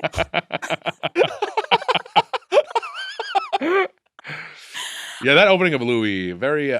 But he also, I think it is a famous pizza place that he goes to, isn't it? It's like Ben's Pizza. It's right on the corner Oh. where the Comedy Cellar is. Wow. I think it's famous, like it may be from that, That would track. but I think it's been there a long time. of the original Joe's is right around there too, isn't it? Yeah. What I was and gonna say. I like Joe's Pizza. Joe's is very good. Joe's is good. There- Give it a break. There are a few Joes in LA, and I think And it's they're fucking consistent. And I got a the day after I ran the half marathon, I got like a hot stone massage. And then afterwards, I walked over to a Joe's and I got myself a plain slice, and then I like a white with spinach sometimes. Whoa. That's a lot of fun. I found when I've been in LA, people recommend different cauliflower pizzas, and I want to know if you're interested in that. I've tried the cauliflower pizza. Are you like a say gluten-free no. person? No. Yeah, so I'd say unless you're trying to avoid gluten, I mean, there's not. I've had some good ones. I think they were trying to but- push it for a while. It's like a little bit better for you, but it's like, what the fuck is the difference if you're eating sauce and cheese? I guess it is a vegetable. Just it never tastes the same. It's for gluten-free people or people with celiac. I mean, I think Yeah, and that's it's a great. good substitute in those cases. But Yeah. if you eat bread, I mean, just have a regular slice. Why bother? You know. I'll tell you a couple secret pizza out here. Very good. I don't know if you know of secret pizza. No, I know no it one's told me about It this. sounds very much like a Pizzagate restaurant, but It it does. is it's a real good pizza place. Secret pizza. Secret pizza. Secret pizza. It's great. It's in like Eagle Rock, I guess, area. Does anyone know? Yeah, it's like Highland Park. Eagle Highland Rock, Park, something yeah. like that. Yeah, that's great. And also, I mean, how could I forget? Wags, you weren't there. We went to Quarter Sheets without you. Emma and I. We didn't even talk about this in the pod. Oh That's right. yeah, Patreon had a bunch of people over at Quarter Sheets. Our buddy Sam at Patreon Yeah. invited us. I was out of town. I was at Casa Bonita that same time. You were at Casa Bonita. You had some Yeah, I had some niece bullshit to going on do. or some I had to shit. meet my newborn niece. The newest member of Muddy Bank or whatever the fuck you live. It's great. No, we Em and I had It was we good. had a It was great time. Great meal. It was the first time I ever sat down at Quarter Sheets. I've only taken out, so it was fun to sit. Wow. Tiny little spot. I know Very the cool. owners, but my favorite restaurant in LA. I'm saying I know them, but it is my favorite restaurant in LA. Quarter Sheets. It's a great meal. 10 out of 10. It's like a pizza place, but it's also like a full blown Italian meal. We got like salad and asparagus and then dessert. Meatballs, It was great meatballs. Yeah. Sounds pretty good. And fantastic desserts. Yeah. What do you like besides like pizza as New York wise? Like, do you have any go-tos? The hot nuts. Do you ever eat we always ask about the hot nuts. I like nuts for nuts. Like on the street. Yeah. I can't remember the last time I actually bought nuts for nuts. Yeah, who are the hot nuts for? The hot nuts, I wanted to get them, and then you had to remind me that you were allergic to peanuts. Yeah. Maybe those are fun. They honestly, That could be it. I'm trying to think what else. Were those around always, like hot dogs, or like like the nuts for nuts thing? Have they been around I forever? feel like they came around at a certain point. I don't feel like they were there. Maybe they were there always. I have no fucking idea. Some New I Yorker don't live knows there. the Why am I answer trying to this. guess? Yeah. I can't remember a time that they weren't there. Okay. But I don't eat those very. Are you like a halal cart person? That's or what I you feel like. a- I Sweet do like meat. Mamoons. Like if we're talking about Okay. places next to the Comedy Cellar, Mamoons is really good. And then I like a Chinese hot pot situation. Oh, that's fun. And there's a baby. lot of that in Yeah. New York. There's probably a bunch of that out here too. There is, but I yeah. just don't know the spots yet. There's how do you? I'm gonna mispronounce it. Xi'an, the famous. John's famous food? Yes. I still think That's about good. that. I still think about that meal. It was so good. Yeah, it was great. And It was Hanford gave delicious. it like 2 forks or something. Right. He pulled some bullshit. Who gave it 2 forks? My buddy Hanford. Mike Hanford. He was Hanford also is a guy who like eats raw. He's like a not purposely, but like he's like he doesn't like food. He's one of these people who doesn't like. Hanford doesn't like food. right. He eats food for nourishment and like he's just like, I'm gonna grill up some chicken again. You know, like I don't think he enjoys it as much as other people. He went to And man, don't get mad at me. It's the truth though. It is. He went to Jean's famous foods, and he like ordered like a side of white rice, and then ate it with like McDonald's barbecue sauce. Like it's like that sort of thing, you know. It's not really a fair assessment. I would revoke that fork rating if you just get white rice from the place. Come on, it's unfortunately canonical. It's canonical, unfortunately. It's not in the Golden Plate Club. We got to I want to revisit it. I loved it. Yeah. I think that's a projection of his own internal fork rating.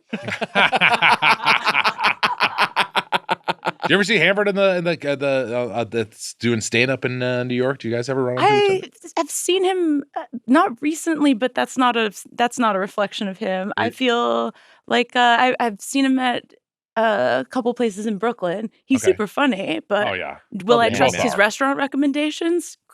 Questionable. Yeah, you should not. Yeah. Do you know any good white rice places? Do you perform at the Comedy Store occasionally? Yeah. Out here? Oh, sorry. I'm sorry. At the Comedy Cellar. Yes. And then like in Brooklyn, like Union Hall, the Bell House. Oh, sure. Okay. Littlefield, places like that. We were at the Bell House for the George Lucas talk show. A lot of fun. Oh, that's fun. Great venue. Great venue. Yeah, I like it there. Did you here's a question for you. You're out there in the city. You're doing shows. Maybe you're going up and you got a late slot and it's like all of a sudden after midnight you got to eat some approximation of a dinner. What do you go to?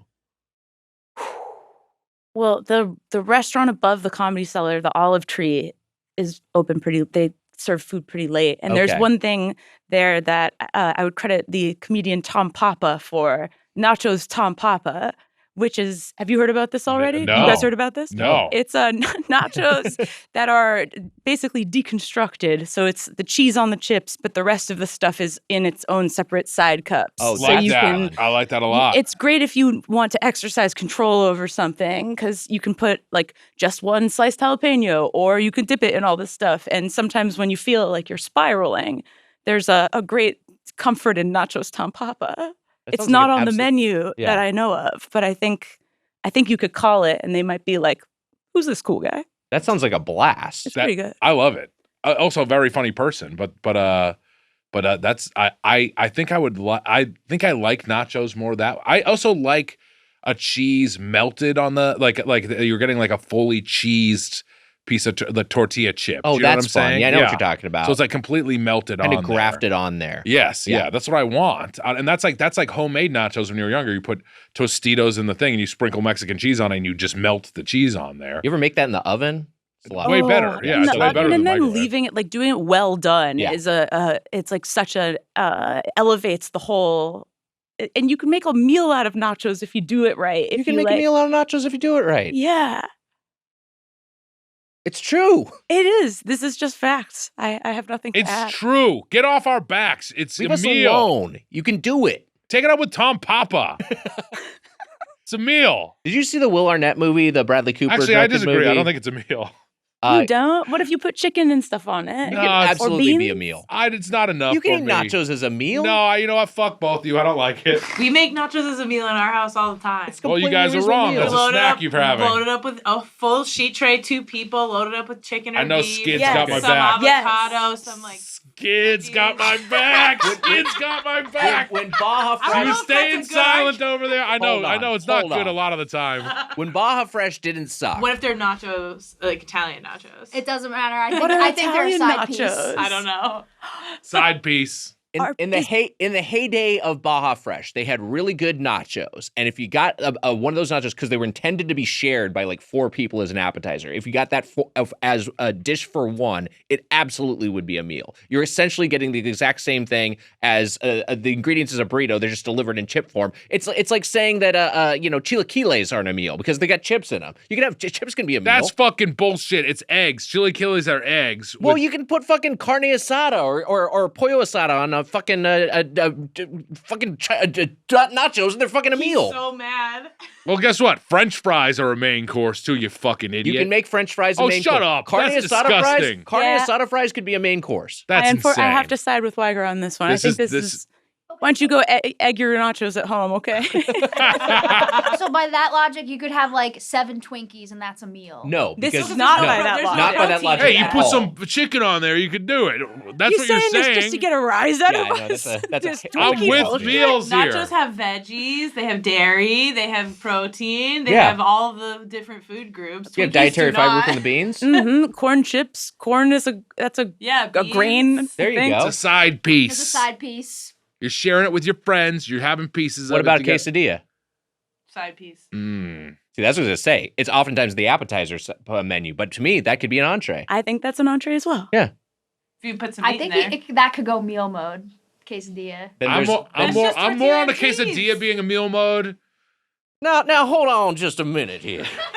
You're saying both of these items are on the appetizer section of the menu at a restaurant, yet only one of them qualifies as an entree. Whoa, whoa, whoa. Are we in the bayou right now? I Are do we- declare. I think we found ourselves in a glass onion. It's so funny that he's like, I don't want to be James Bond anymore. Instead, I'm going to be like this annoying Southern dork. Oh, Why I the like, fu- I like oh, Benoit no, fuck Blanc. you. I like James Benoit Bond Blanc. is so much cooler than the fucking, well, I do. That's fucking bullshit. I love that Daniel Craig decided he wanted to be a Mad TV character in a bunch of mystery movies. I think it's really Hey, do you fun. want to be like one of the coolest spies ever? Do you want to be like fucking who's the guy from the Looney Tunes guy what's his name? Foghorn Leghorn. He chose Foghorn Leghorn over James Bond. I would too. That seems more fun. I like Benoit Blanc. No, you don't. Yes, I do. You do not like Benoit Blanc. like Now Benoit I'm Blanc. mad at you. That's insane. You do not like do you Benoit think it is? Blanc. I like- Nachos are a meal, and he likes Benoit Blanc. Okay. You know what? If that's the world you live in, fuck that. The world deserves to end. That's bullshit. I'm happy to be a middle point where I think nachos are a meal, but I don't like Benoit Blanc. Wow. And Okay, I only all right. said I do declare because I don't know how to do Bayou voice. I will third take way. nachos or a meal before I will take Benoit Blanc is Yeah. a good character. That's insane. This is Emmy. Benoit Blanc is a dumb, shitty character. I'm sorry, you guys are idiots. If you like Benoit You Blanc, doing the drum hand? I'm sorry, Benoit Blanc. I've heard bad things.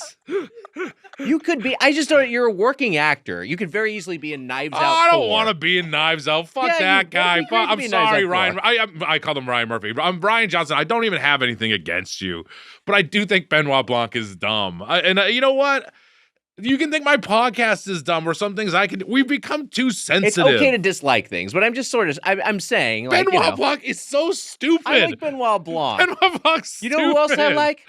The greatest detective in the world, Hercule Poirot. I think Hercule Poirot is fun. You know what? And you're my friend. I'll tell you, Sherlock Crumb sucks. It was hard for me to say it, but Sherlock Crumb I'm gonna guess sucks. Emmy has no fucking clue what Sherlock Crumbs is. Sherlock Crumb is a character Wags does, and it sucks. It's bad. You know what? Fine. We're laying it all out there. You know what else sucks? This is a fucking, All right, no, you got too far. fucking hack. Fucking great. Also, you're gonna have to bleep that because no one knows who is. That's all right. We'll bleep it. That was just for us. I will bleep all of it. You know who my favorite detective is? Who's that? Adrian Monk. Monk is good. Monk is good. Monk is So good. good. Monk is good. Emmy once again representing the radical centrism that we need in this country. Someone to represent the moderate majority. Are you cool with representing the centrist? The people who like nachos are a meal but don't like Benoit Blanc. And I think and their Benoit favorite- should get eaten by gators. Gotta bring it back to the bayou. Benoit Blanc was that too mean? Benoit Blanc is pretty stupid, No, right? I dislike don't Benoit Blanc. I don't like either of those movies. Yeah, they're stupid. But I also there's don't three of them stand a now. chance of being cast in them. So I mean, I'm you not have going to be more on the cast line. in a Ryan Johnson thing. I look, he's a problem. I have no beef with Ryan Johnson. He can make God bless him. He's making movies. But you're not the biggest fan of Benoit Blanc or The Last Jedi. I don't like The Last Jedi. I don't like Benoit Blanc. But also, he probably doesn't like a ton of shit I do. He doesn't even know who I am. That's the other big thing. I bet he knows who you are. You think so? And you think he's sad that I made fun of The Last Jedi or I think he's out there posting no stew, no stream. Benoit Blanc should get to the bottom of this mystery of why Peacock got I rid of don't this have beloved a 10th character. minute to learn this accent. Stu was from the bayou. I mean, I shot down the bayou too. That's right. Really? Oh yeah, I was down the bayou. Were you doing the accent? Not openly. The accent kind of comes and goes when you're down in the bayou. If Ryan Johnson was like, I don't like Stu, I'd be like, that's okay, Ryan Johnson. That's fine. I think you'd be like, fuck that guy. You're right. Well, you know what? I don't like Benoit Blanc either, you piece of shit. You're He not could be a my very real nice- crawdad. From all accounts, Ryan Johnson is a nice person. I've heard he's a it lovely seems man. Like. So I am not trying to. I have no beef anymore. I don't. I don't have beef anymore. Yeah, except in your diet. I did have at Holy Basil today. I did have a great spot. What'd you order? Shit. I'm not gonna remember the name of it, but it was rice and then shredded beef. Okay. Was the placemat filthy or? No. Oh, that was the other There was the place. other. This is the other place. That was the front. This place was fucking delicious. Check it out if you have Holy you got plenty of Basil. time. Holy Basil. You Are got you- time to check out my CPAP mask and Holy Basil. Yeah, Are you absolutely. a Thai food enthusiast? I like Thai food. Yeah. I think that's one of the things LA has better than New York. I would concur, yeah. I used to go to Thai patio, but then the last time I went there, they had a musician playing the keyboard to a basically empty dining room, and he was playing Green Day's "Wake Me Up When September Ends." And it's more memorable than what I ate. Was it a piano only rendition? Yes. Wow. I kind of want to hear it, honestly. Picture like nice and high key, like. Oh yeah, no, I'm sorry. I wasn't trying to make you make the sound of the. I wasn't trying to make you try to. I mean, I was flopping through that bayou shit. You think I can do Wait, a Green Day? Where do you I saw Green Day in Toronto with Samoa Joe, and How it fun was is that? a very fun show. Yeah. Did you ever want to act? Were you ever into the acting side of stuff, or were you? Well, Jemmy's cleaning my jeans. Oh, Jimmy. I remember you wearing a horse mask on a Nat Midnight bit. Wow, you have a great memory. Yeah. That was I will do any acting anybody requests of me, Okay. but I don't receive a lot of requests. I think the last request I got was, "Hey, wear this suffocating horse mask." for a non-speaking horse role.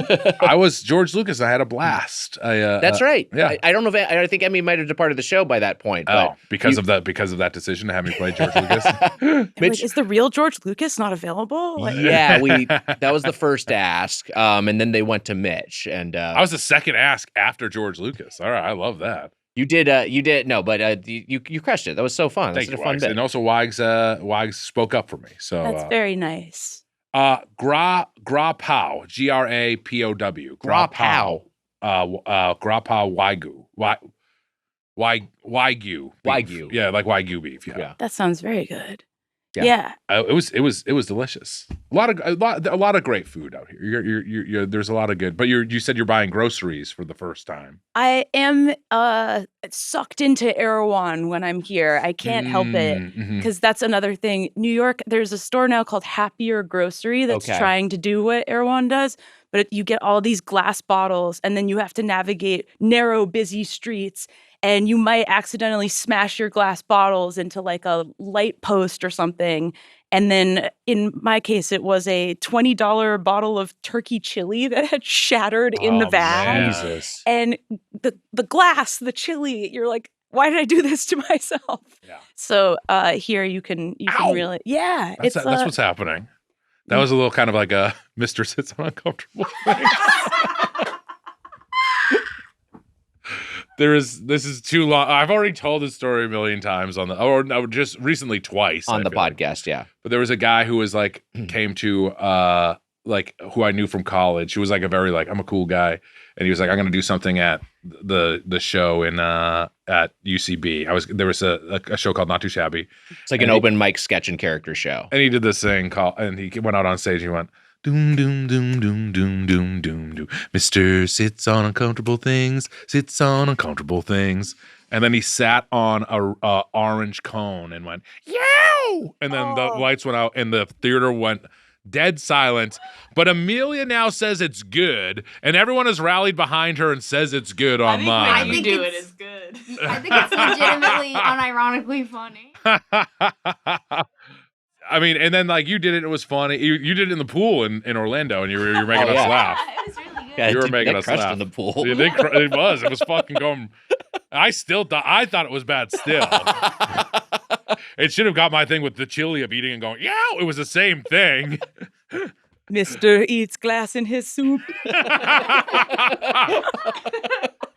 Chili is not fucking soup, right, Amelia? Whoa. Whoa. Whoa. Okay, yeah, I can rally behind that. Do you eat it with a fork or a spoon? I guess it's Amelia, not soup. blink twice if you feel like you're being pressured into certain food stances. She blinked once, Okay. Wait, didn't we which I don't know what that means. Oh, there do was a a second soup one. month? We did a soup month, Oh, didn't we? yeah, yeah. And we- Yes. I think during the soup month what we the said. fuck? You don't remember I when think we during did the soups? No, I think during the soup month we said. We said that That was chilies are last allowed. year. Yeah, we said chilies weren't allowed, but chilies weren't taxonomically soups. Yes, I don't Yes. think chilies are soup. Yeah. But they're soup-like.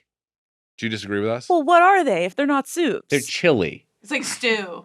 But stew, I Aw. would say, is in the soup Aw, category. No stew, no stream. Oh, no stew, no soup. For you. I think that's a soup. I think stew's a soup. I think I chili's a can't think soup. of any Wow. other soups you would like put on a hot dog. That's a good or on point. True. French fries. I would put clam chowder on a hot dog. We know you Yeah, would, whoa. sick You- fuck. Yeah, that makes sense. That's Italian nachos. Is chili like a chowder? It's like a thicker soup. Are chili cheese fries an entree? Yes. No. Yeah. No. If you have a huge fucking Tommy Burger chili cheese fries with a whole bunch of like meaty chili, I'm and not then a saying big you're mound of big. I'm cheese not on saying it. you're a gross big fat fuck for eating that. I'm just saying that is not an entree. Now, That what if I absolutely got could be a meal. bowl of chili and a side of fries? Is that a meal? No. I think that's a meal. It feels like a meal. Yeah. I think that's a meal too. Fuck, it is a meal. It is. So if I dump It's the a chili meal. onto the fries, is It's that a meal, yeah. So if she It's a were to meal. transfer the chili from the container where it was being held onto the fries to make some sort of chili fries, would that be an entree? I hate Sherlock crumbs. We got to talk about the We'll fucking retire the bit. restaurant. Mitch, a thoughtfully built wardrobe comes down to pieces that mix well and last. That's where Quince shines. Premium fabrics, considered design, and everyday essentials that feel effortless to wear and dependable even as the seasons change.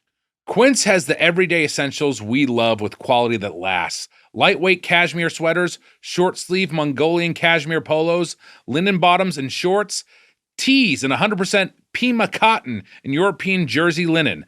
These are the versatile pieces that make a wardrobe actually work season to season. And you know what else they got? Cashmere hat. That's right. This cashmere hat I'm wearing right here. You nearly look like Sherlock Crumbs, my favorite detective. Quince works with top factories cutting out middlemen. You're not paying for brand markups or retail stores, just quality clothing. The cashmere is 100% Mongolian, like luxury brands use. The Pima cotton is long staple for softness and no pilling. The European jersey linen is breathable and lightweight, all designed to withstand regular wear and still look good. Their clothing is rated between 4.5 and 5 stars by thousands of people wearing it every day, and they only partner with factories that meet rigorous standards for craftsmanship and ethical production. Wags, we both like Quince. You got your hat on. I got some great clothes from Quince. Jemmy's blankets from Quince. That's right. The blanket that Jemmy is having a comfortable sort of rest on is a Quince blanket. That is a comfortable sort of rest. It's a comfortable sort of rest. I was going to say snooze, but then I saw her eyes were open. But she's still enjoying herself. She's ready to go home. She's ready to go home. We've had a long day here in the content mines. Right now, go to quince.com/doughboys for free shipping and 365-day returns. That's a full year to build your wardrobe and love it. And you will. Now available in Canada too, eh? Don't keep settling for clothes that don't last. Go to quince.com/doughboys for free shipping and 365-day returns. Quince.com/doughboys. Like Quincy, but with an E instead of a Y.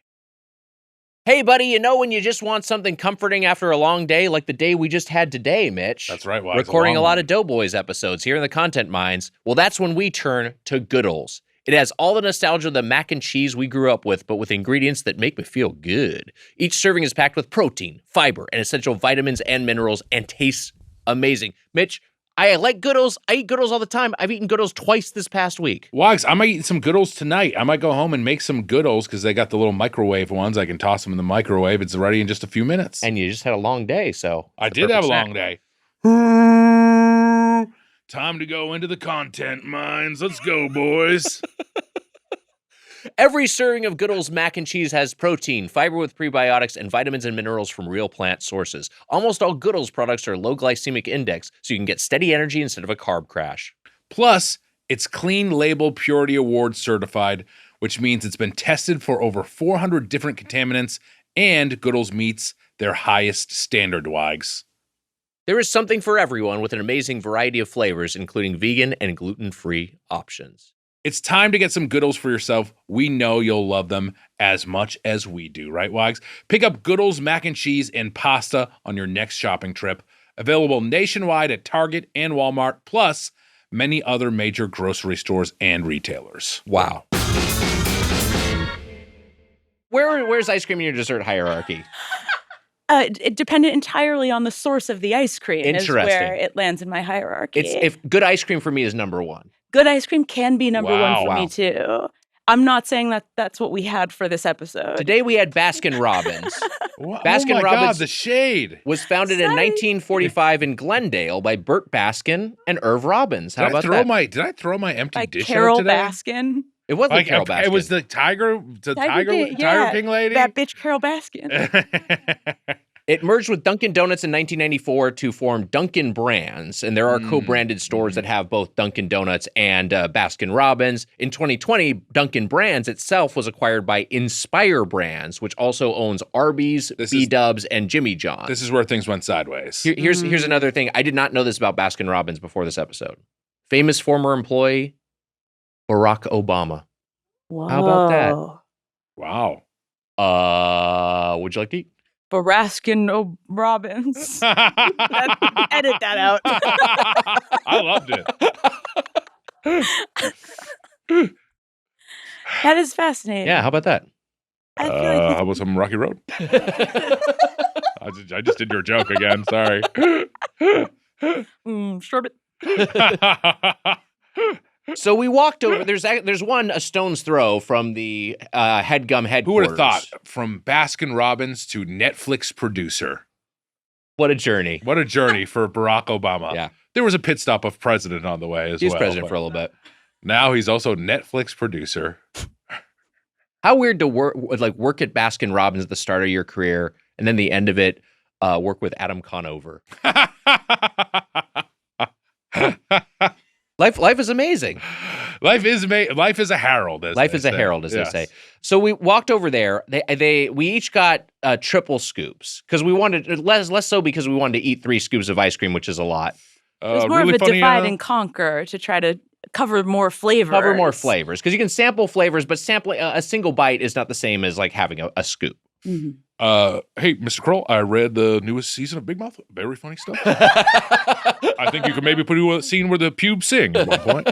That's Barack Obama giving notes on Big Mouth? He's giving notes on Big Mouth. A show which is now off the air. Yeah. He is a producer and he's with Netflix, right? Doesn't he have a deal at Netflix? Yeah, but I don't think his production company makes Big Mouth. I know they don't make big. I knew that was a joke that he was. What if Barack Obama calls you and he's like, I didn't appreciate you attributing talking pubes to me. You won't be on the next season of the Larry David history, whatever the fuck show there. The Talking Pubes was actually a Joe Mandy pitch. We get Mandy. We gotta get Kroll in here. We never had Kroll on the podcast. True, yeah. We get Mandy and Kroll in. Yeah. Mandy back. We've had Mandy on about a few times. So I got the Cookie Monster, which, look, one of my favorite flavors at Handles is they have their Blue Monster, which is their version of this. It's a blue-dyed vanilla ice cream that's got a few different cookie varietals blended in. At Handles, it is Oreo bits and as well as Chip Ahoy bits. Here, it's a more of an amalgamation of different cookies, but I thought it was really good. To me, that was the highlight. This was my favorite of the flavors. I gotta tell you, I think I love Handles. I love Handles, I Handles. think, is better than Baskin-Robbins. Handles, just so you know that. Definitely better than Baskin. I like Cookie Monster better than I like their blue cookie one. I think that's reasonable. I think Handles just uses a better caliber of ingredients. So like, 1,000%. I just kind of like the cream, the ice cream part of their. Sometimes their you like a Blue Monster Snickers more. bar over some. Yeah, You know, totally reasonable. I like this flavor a lot, so I'm not going to fight you on that. The icing on the cake, look, I love birthday flavor, and this was a good like birthday cake version. Nice, there's some good chunks in here. The thing they have right now, which is a seasonal item, which I'm generally just like frustrated and baffled by its sudden omnipresence. They have a Dubai chocolate flavor right now, Dubai pistachio chocolate. This sucked. This was fucking horrible. It was rough. This was the worst. This was the ice cream flavor I just flat out did not enjoy. Have you heard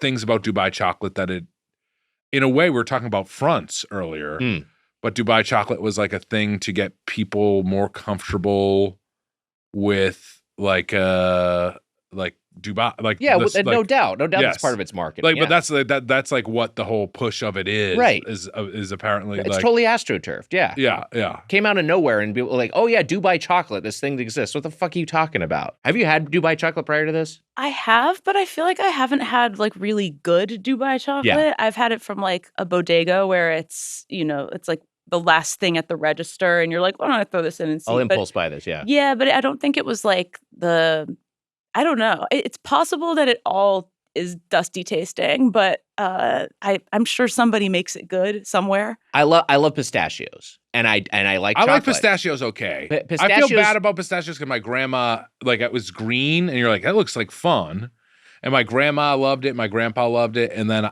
I never do. I'll eat a pistachio, I'll be happy with it, but pistachio ice cream itself, I don't know. I'm saying from my perspective, I'm bullish about this because even though I'm cynical about the Dubai chocolate, I like pistachio. I like pistachios. I like pistachio ice cream quite a bit. It's not a go-to for me, but when I have it, I'm always like, oh yeah, I should get this more often. And of course, I like chocolate. I'm a vanilla guy, but I'll fuck with some chocolate.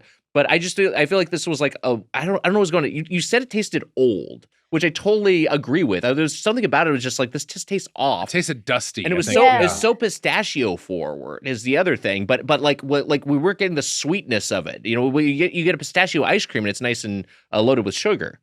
I found the conspiracy theory, by the way, but go ahead first. I was going to say, I think if you start with really good pistachios, then maybe the end product is better. But these tasted like, this is going to sound like a slur, but it's not. Old Bazzinis.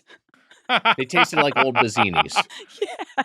Let me tell you, I've called expired. Back in my Quincy days, I called a few people some old Bazzinis. Get the fuck out of here, you old Bazzini. The color of the pistachio was like brown. It was on the brown side, and you want it to be like bright green, like right. When you get a Sicilian pistachio, it's like gorgeous, like, oh, Jemmy's getting up. Jemmy agrees. She's gonna howl at the moon for my pistachio take. You're I didn't even think about this with the association of it, but it was like an old brown pistachio like color. Yeah. And that did not help at all. And I had to eat a lot of that Blue Monster to get the taste out of my mouth because it tasted so much like a cabinet, like when you haven't been to like a old, like a musty lake house where you left pistachios a lifetime ago. Yes, not a good cabinet. We're talking Dr. What's his name? Caligari. Fuck, the Italian knows it. I agree. I'm really showing what a dumbass I am in the second half here. You're doing great. Dr. Caligari. Did you watch that at Ithaca? Yeah. Yeah. Yeah, Phil Mayonnaise. Yeah. Boring ass shit. I had to do the same. I had to do the same thing. I mean, whereas like I had to eat more Cookie Monster in the aftermath, and thank God I saved some because you want your final bite to be a winner. Absolutely. And this I washed my mouth out with that Cookie Monster too.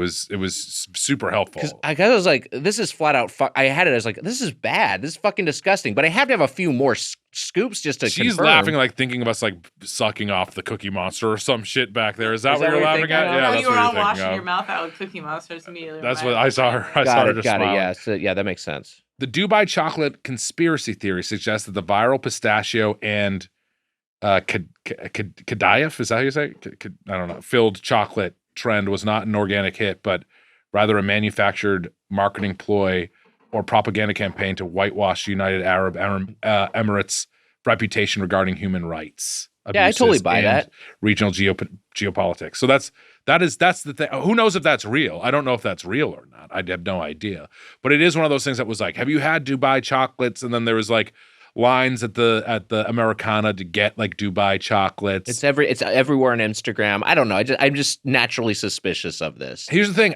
Did we eat Dubai chocolates on the show or no? I don't think so. No, because I have had Dubai chocolates before though, and to your point, they tasted stale to me. I don't know what it is. Oh. Maybe it's like something with pistachios or something. It just like didn't hit. In my dreams, when it's like made really well, the crunchy part would stay really crunchy and the pistachios would be really good to begin with. But just the stars have not aligned for me yet I in think that there's a lot of way. shitty versions of it out there. Yeah.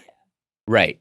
yeah. Especially because it gets so popular and everybody's like, well, we got to have our Dubai chocolate. It's like... You speed ran fast food chains, it feels like. Right. You Yes. compared it to siracha because it was Yes. it's like a kind of thing. It was just like, well, sriracha's everywhere. They got sriracha at Jack in the Box now. You know what I mean? It just became like this go-to thing that got stale really quick. Yeah. There's like it feels like everyone's chasing the trend. Right.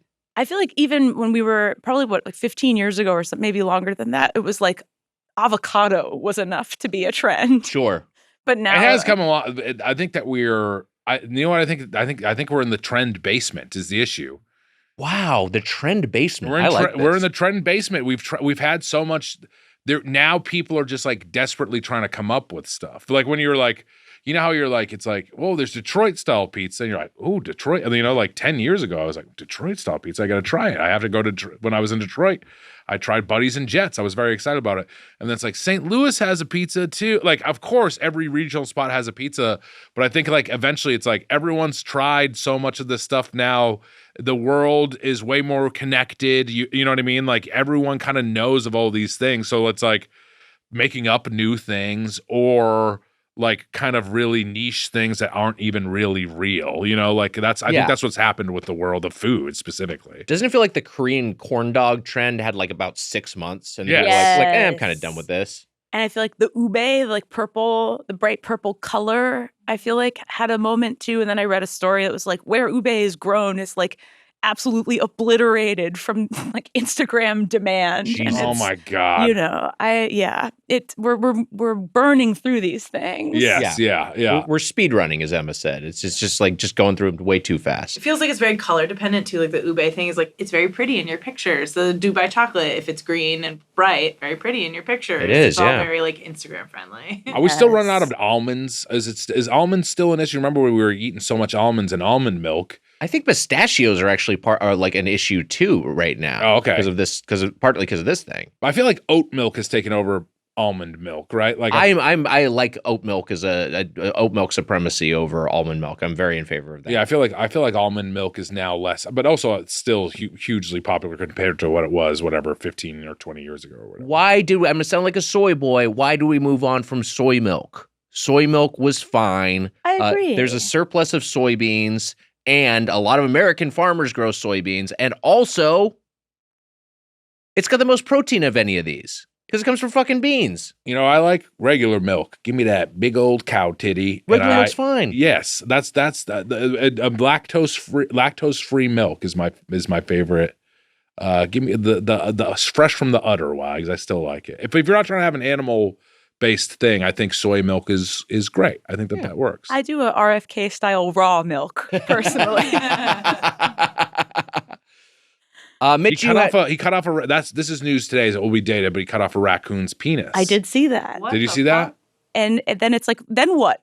Then what, Robert? What did you What do did with you do with it? Why did he explain why he cut it off or no? I think he's just kind of a sick, twisted man, and he likes chopping up animals and stuff. This is like what you read about school shooters. So should we be worried about Robert Kraft? I'm Robert Kraft. We should be worried. My brain is fucking mushed.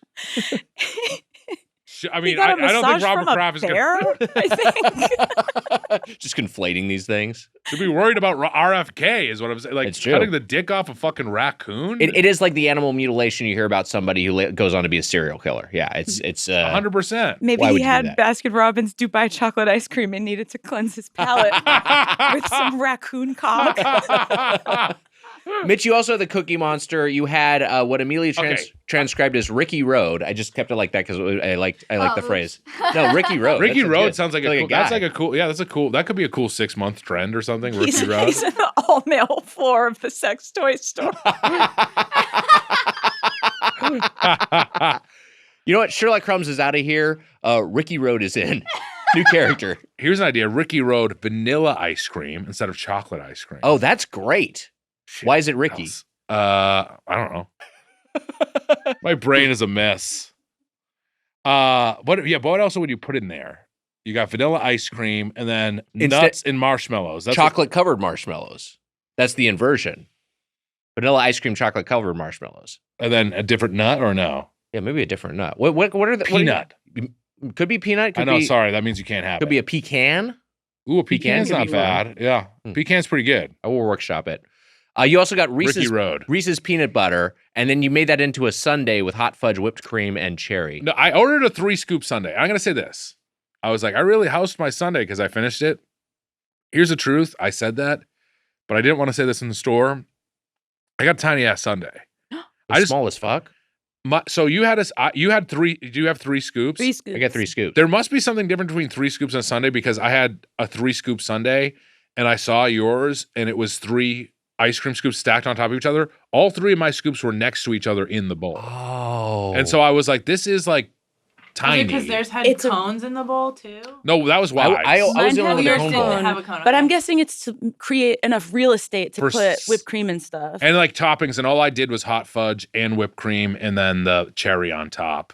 Which I like a basic sundae like that. Give me hot fudge, whipped cream, cherry on top. I'm good to go. I don't need much else. But doesn't that feel like some, late capitalist shit where it's like, oh, I'm paying the upcharge for the sundae, so Yeah. I'm gonna get less ice cream? What the fuck are I'd you like to talking know about? if there's an upcharge for that though. Like I wonder if you did the math, if it would be more, I don't know. I feel like it costs more for the sundae, right? you had a good heaping of ice cream in your 3-scooper. It was far too much. Way Yeah. too much ice cream. Yeah, and at a certain point, I'm gonna jump ahead a little bit Please. in my review, which is that at a certain point, these flavors all taste the same, and I found about like 3-4 bites into each scoop, I was like, I don't know where I am or what I'm having, and why is the Did you door mean just handle like you so didn't- sticky? That's 'cause you were the confused Doughboys are about where there. you were. I traveled through space and time, having my 3 massive scoops. I felt like I was hurtling on a rock. I get that. Your A lot of sugar. flavors, There's a lot of it's a sugar bomb. Immediately. That's true. it's too much. It's, if anything, 3 flavors, the scoops of that size, unga pachka. You said it. Oh my God. I don't need that much ice cream. And I can't- love ice cream. Well, can I just say something? It's your own fault too. I mean, like you could have gotten just a scoop. You're right. We wanted to try a few different flavors, so that there was a bit of a skill issue in ordering it. It was a Jamo- self-inflicted Unga Pashka. for sure, Yes. but it was Mode. unga pachka. But I've never heard you call the 4-scoop sampler from Handel's Unga Pachka. Because those are reasonably sized scoops. And also separated. very well separated. Hey, Mitch. Tom Papa style. You got to keep them separated. Yeah. Handles is so good. I haven't been there. You do. Careful with that one. I was quoting The Offspring, you fucking freaks. This is insane. You got Jamocha almond fudge. You got, I believe it's called baseball nut. Yeah. And then truffle mango. Now I had some of that, or triple mango. Triple Offspring, mango. not Jim Crow reference. I want to be fucking clear.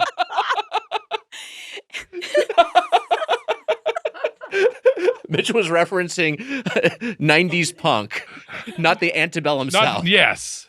Mitch thinks certain scoops should sit in the back of the bus. Oh God, my brain. I like that triple mango. I thought that was I did fucking good as fuck. too. And I also like. I've had the Jamocha a bunch of times. It's a classic flavor. It's a go-to flavor. Natalie loves the Jamocha Jamocha. is another like a Bazzini, like it where you're like, what did you call me? But Jamocha also does, seems like a slur in a way. What did you think about? Seems like an Italian. It seems a very Italian. Yes. Yeah. Because the baseball nut, Jamochas. the baseball nut, I believe was I'm looking it up. it was vanilla with raspberry and then some cashews in there. which was an I interesting figured out twist. what it was, which Emmy was impressed for a second. He cracked the code. Is that it's supposed to look like it's a vanilla ice cream with the raspberry stripes, and it's supposed to look like an actual baseball. It's supposed to look like a baseball, but why are the cashews in there? Because it's baseball nut, And Right. you get nuts at baseball games? and you get nuts at baseball games. I guess. But it was also like baseball nut, like it looks like a baseball, and then there's some nuts in it. I think that's as far as it goes. Yeah. You don't like it. No, I didn't mind the flavor. I just was like, I don't quite understand the name. It's a visual forward name Yeah. where you would maybe prefer a flavor forward flavor. Right. You would want it to taste like you love baseball Right. as opposed to ice cream that when scooped might look like a baseball. Yes. Depending on the scoop. Yeah, very much depending on the Here's a scoop. question for you. What would be your version of baseball ice cream then? I think for me, like peanuts and Cracker Jacks. Hell Oh, that's yes. pretty good. Yeah. That's pretty good. Cracker Jacks might be tough in an ice cream. Would it get too hard or I something? think you could make, or you could do like some caramel popcorn, right? Yeah. That Or would the work. ice cream could be caramel corn flavor. There you go. Yeah. And then it feels like there's room for one more ingredient, but I don't know what that should be. Did you see that? Do you know that Take Me Out to the Ball? Someone tweeted about this, but Take Me Out to the Ball Game, and I forgot this info is like it's like a full song. Yeah, it's like the Star Spangled Banner. There's like more verses. Yeah. There's like 4 verses of the Star Spangled Banner. It's crazy. I didn't know that. Yeah. Can I say it? Yeah.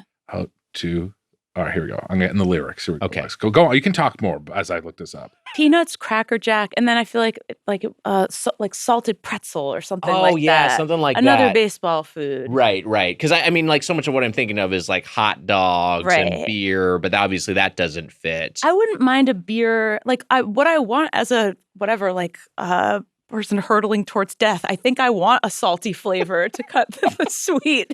Like a salty anything in there would have been nice. There's a reason. I have the full song. Are you ready to hear it? Yes. I don't know if I can. Is it public domain? It must be public Oh, domain. good question. Oh, It take me out to probably the ball game. Definitely has to be at He's this gotta point. be. You don't have to sing it. Watch, you guys have to bleep this entire thing. Like demonetized on Spotify. I mean, I don't know if I can sing it because I don't think it is to the same tune. But Katie Casey was baseball mad, had the fever and had it bad. Just to root for the hometown crew, every Sue Katie blew. On a Saturday, her young beau called to see if she'd like to go to see a show, but Miss Kate said no.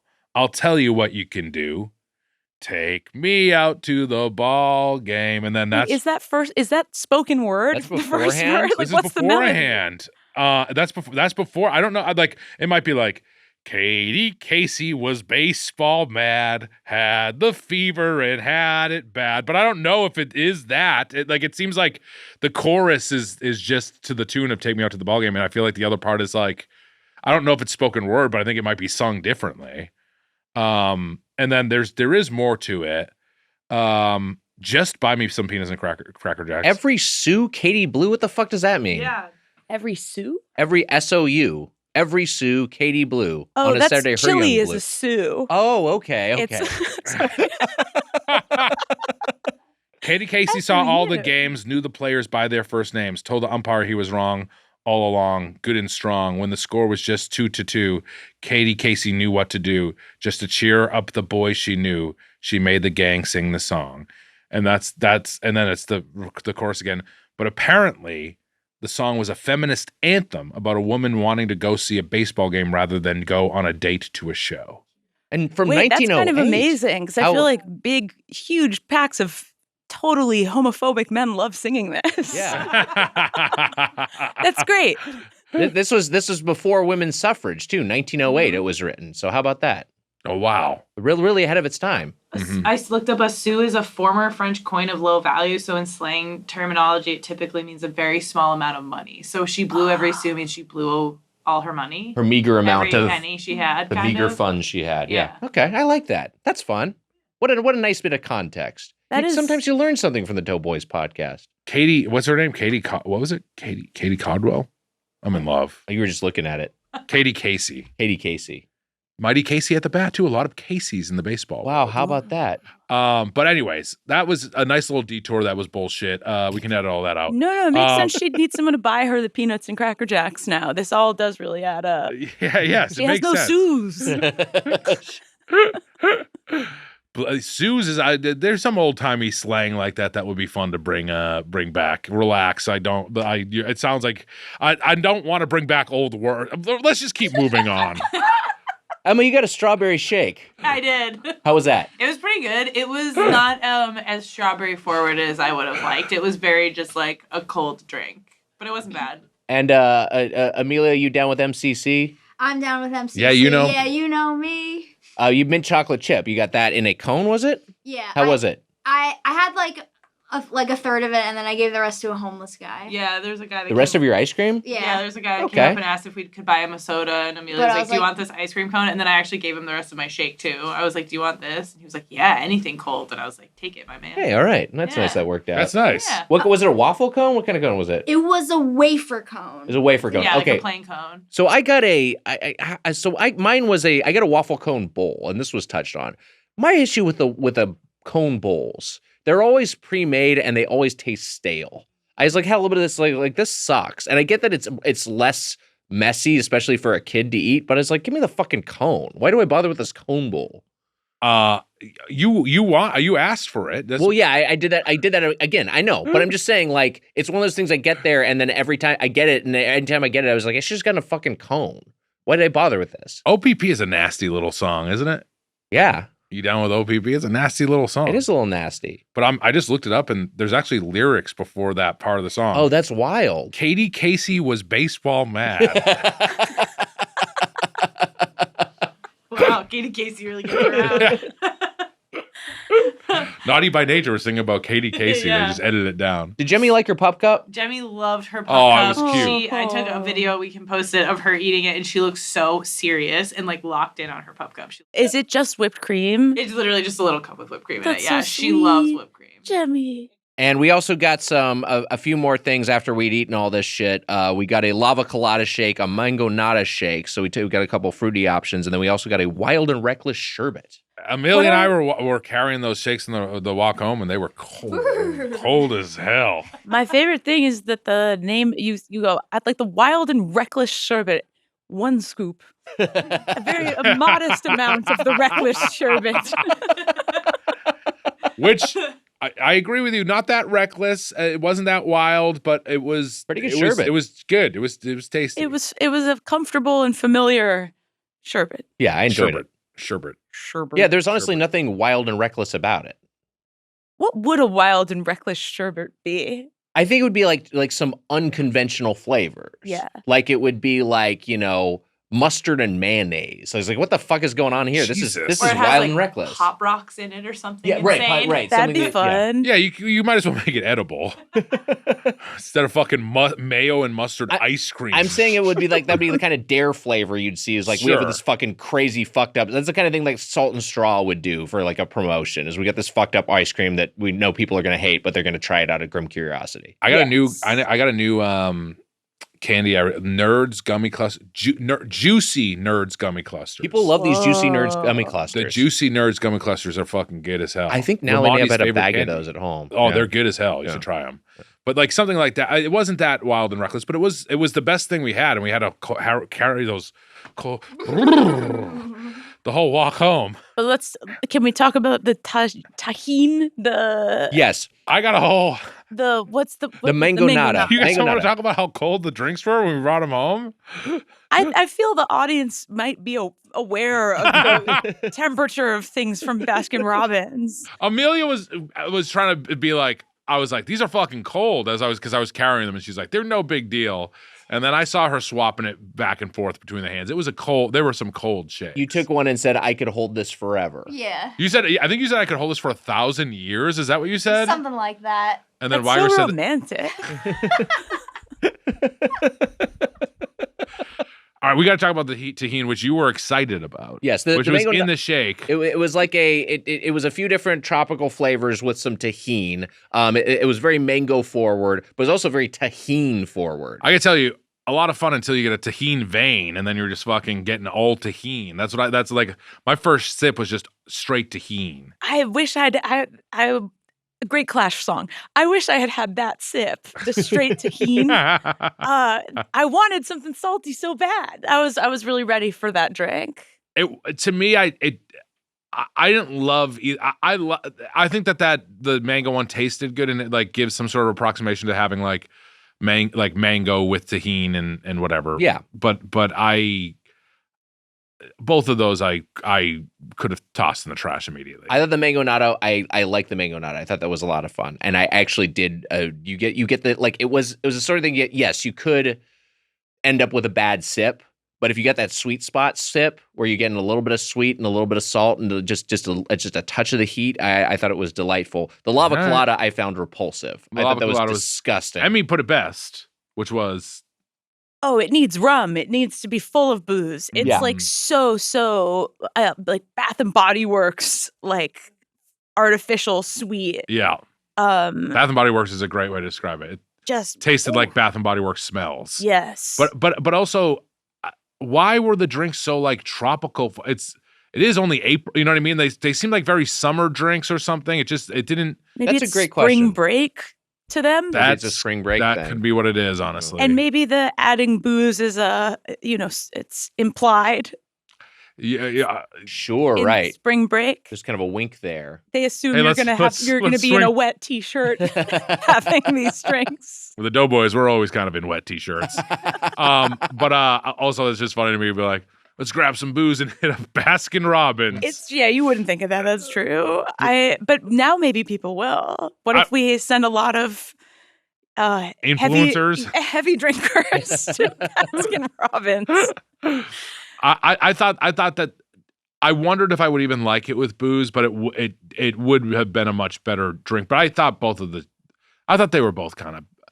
The mango latte tasted better, but it was whatever. Both of them were not good. They got the wet sheet t-shirt contest. Are there ever like a wet boxer short contest for the fellas? So you can catch some print. Yeah, you can go up there, catch some print. That'd be a lot of fun. I feel like throwing water onto like a dick is not going to help.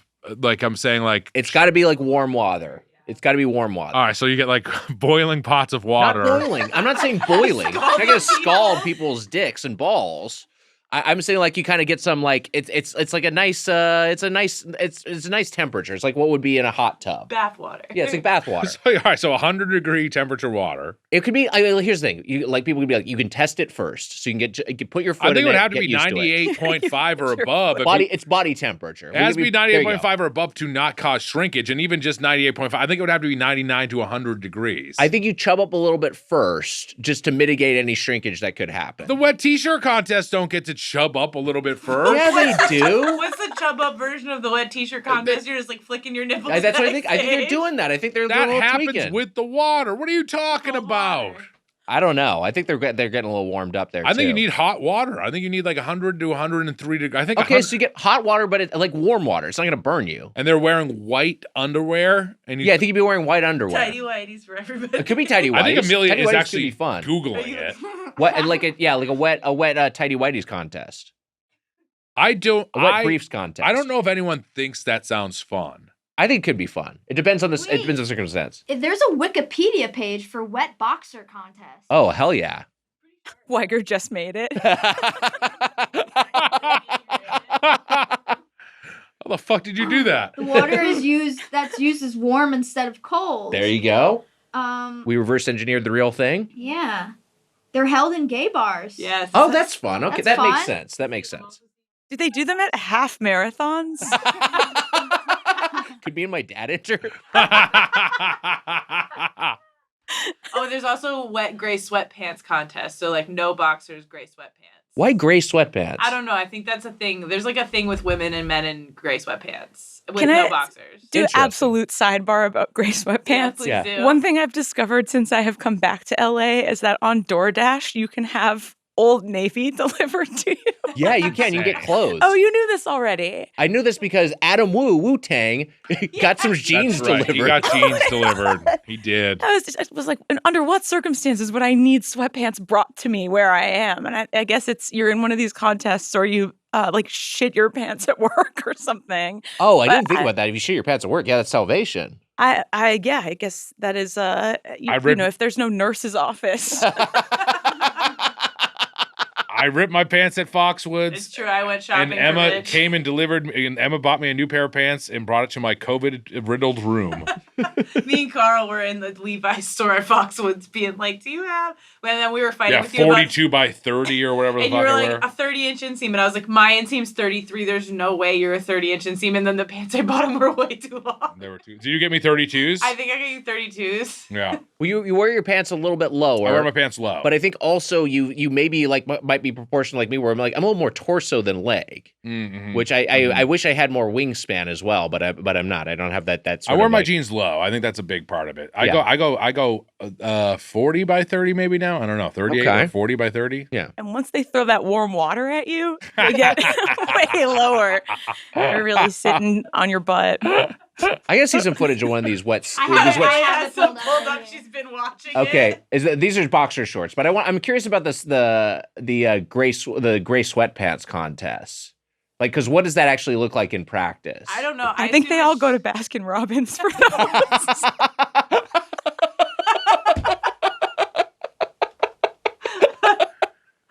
I knew as soon as you brought this up, this would just end with me and you for Doughboys at a fucking wet boxer contest or something. I'm sure that's what's going to happen.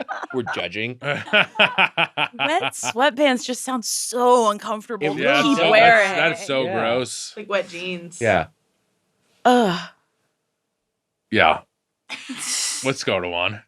I mean, it looked very fun when Yeah. you showed They us. look like they were having a blast. They're having a blast. I know, it made me feel sad that we were here. And I'm like, I see why I haven't been invited. That's way more fun than I have. We should get to our final thoughts on Baskin-Robbins, unless we missed anything. I feel like we've covered all the stuff we've talked about, right? I went to Carlos We and ate? Charlie's in Aruba when I was a boy. Okay. And they And threw they water on did your they boxers? I mean I wasn't trying to have this happen, but they were like wet t-shirt and they did stuff like that. And then I got a mug thrown at my head. You know this. So you were at a wet t-shirt contest because I've never seen one of these. I was in person. we were in there one night when there was a wet t-shirt contest. That's not the reason we went to the and bar. they were like spraying ladies with their yeah, their yeah. t-shirts I think they getting just wet. like randomly like we're gonna have one right now, and then they like sprayed to like 3 ladies or whatever. Okay. But I was in there, and then also that's where I got the mug thrown at my head, and then I was like a year later at college, I was like it's scabbing up, and then glass fell out of my head. Mitch, we've talked about this before. Yes. I was with you backstage Yes. at the Upright Citizens Brigade Theater. This was, God, it would have been 15 years ago. Yeah, And one of the last pieces of glass. you go, piece of glass just came out of my head. You just say this to me. I'm like, I don't have any context for this. I was like, what the fuck are you talking about? And you were like, let's do a podcast together. Yeah. and then you were like, you being you always give like the trickle out the information. It was like, it was a mug. I was like, what? It was a mug? And then you eventually explained, you gave me the story, which is insane. Oh yeah, I got someone threw a mug at my head. It was just a random person. You got glassed like in Train Spotting. I got glassed. I was with the Quincy guys, and then there were some ne'er-do-wells out front. Yeah. And then someone said something. I won't say which friend they said it to because the friend like regrets it now and like regrets getting like involved. And people don't know I look big, so I think they think that I'm like a big monster. But Right. Your friend said I'm voting for Obama. The Arubans, there were guys who were like, and this is also where that woman went missing at that Carlos and Charlie. Remember? Oh, wow. Jordan Vandersloot. Yeah. Whoa. It's the same bar. Wow. And I walked over to be like, oh no, I'm gonna try to get my friends like out of this situation. And I was like probably like 20 feet away. So from where I am to like maybe like that, like the mirror back there, like or maybe that door. a guy. So for people in listening to this, it's just 15 kind of, feet, 20 feet. Yeah, that feels like it's like I'm just using the mostly empty space and headgum as a reference. The front. Yeah. The headgum front. But a guy just took, and it was like a beer mug, and it had the glass bottom, and he threw it. And luckily I was wearing a hat because I would have gotten so fucked up, but it hit my head like a baseball, broke my head open, then shattered on my head. And I took my hat off and just blood started running down my face. Oh my God. Because I think he thought I was like coming over to be like, when I was in reality being like, let's get the hell out of here. Because they were like arguing. And they punched my friend Joe. Split his, Joe Torme. Gave him like a Joker smile. They like split his lip open.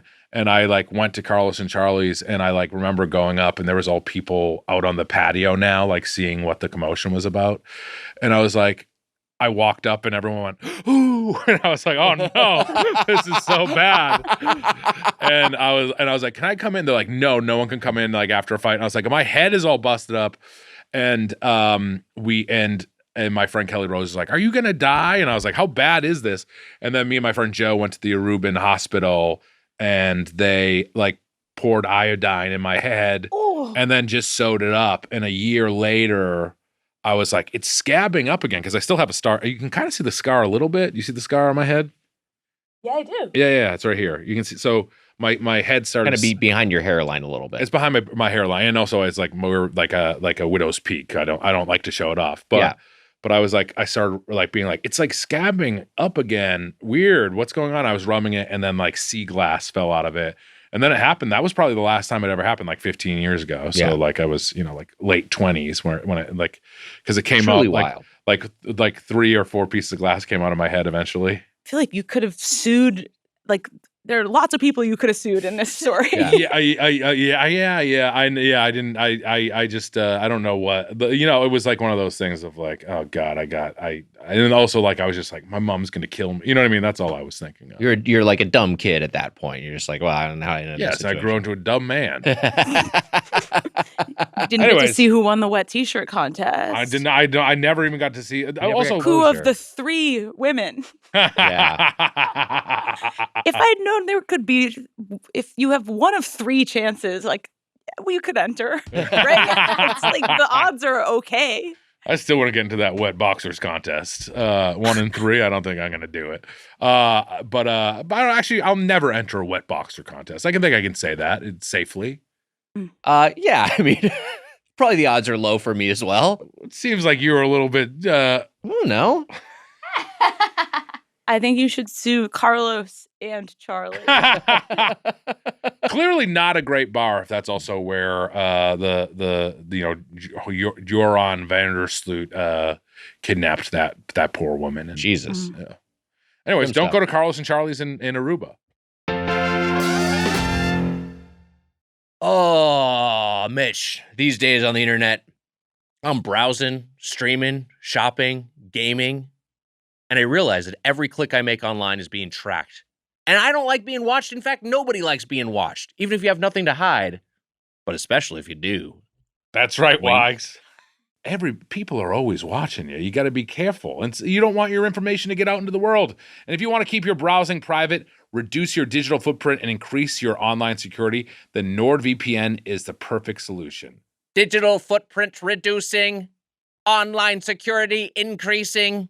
A VPN reroutes your internet traffic through a secure server, encrypting your data and hiding your real IP address. That means better privacy, better security, and no one knowing where you're actually browsing from. Mitch, we both use VPNs. VPNs are really handy for, especially for me. I'm a big anime fan and I'm a big film fan, and a lot of films are not available for domestic distribution, but you can watch them overseas. Sexy Minion Rule 34 search now hidden from public.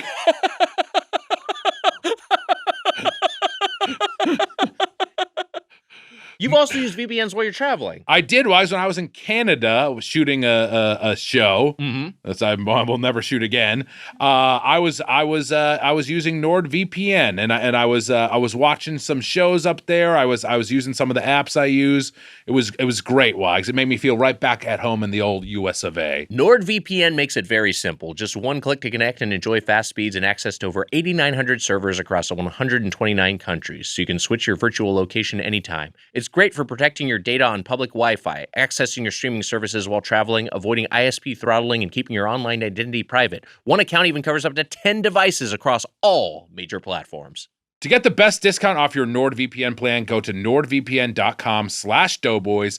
Our link will also give you 4 extra months on the 2-year plan. There's no risk with Nord's 30-day money-back guarantee. The link is in the podcast episode description box. All right, let's get to our final thoughts on Baskin-Robbins. So, Emmy, you've done the podcast before. You know how this works. We'll each go around. We'll give a closing argument, if you will, on today's Have I never told that chain. on the podcast? You've told this on the podcast a few times. What the fuck? We only have so many stories, Mitch. We've been doing this podcast for 10 fucking years. Yeah, what do you want true. from I've us? heard that story. Maybe it was before. Probably All right. before your time. Pre-skids. Yeah. All right, Mitch is yawning. We gotta wrap things up. What about that's your issue with a wet boxer contest? Is what if they throw water on you to see a big old skid mark on the back? I'm not gonna wear dirty underwear. I don't have skid What if it marks happened in to my you over the regular course of the day? It doesn't happen to me anymore. I'm not a fucking animal. I clean myself. I don't know about that. I don't get skid marks either, to be clear. Yeah. I'm not a fucking child. But someone might. Someone might. Did you ever have this is going down memory lanes with skid mark. You ever hear that expression, riding the Hershey Highway? That's a lot of fun. Mm-hmm. Because that also sounds like it could be fun. It sounds like it could be fun, but it's an actual riding the Hershey Highway, like a chocolate highway. That sounds fun, but then it it's sounds shit. like a Mario Kart level, but no. Yeah. Around the corner, fudge is made. I like that one quite a bit. Milk, lemonade, around the corner, fudge is made. Yeah, it's really fun. Which is helpful for young kids, I feel like. You just know what orifice dispenses what fluid. Yeah. It's useful. But then later on, you get cum enters the equation, and then everything's scrambled. Did they ever add anything on for cum or no? Did they ever to the song? Did they ever add to the song or no? They said milk, lemonade, round the corner, fudge is made. Oh yeah, we forgot about cum. The guy who made that song is like George Lucas. He released that later. He did like a new version with the cum part in it. It's like the "Take Me Out to the Ball Game" song. There's an extra verse that people don't know about. Emmy, we'll each say our closing argument on Baskin-Robbins and give it a score from 0 to 5 forks. You are our guest. Your thoughts, your fork score. I have some nostalgic associations with Baskin-Robbins, but in the present, as a grown adult, there's maybe another ice cream I would choose, or like many other ice cream places I would choose.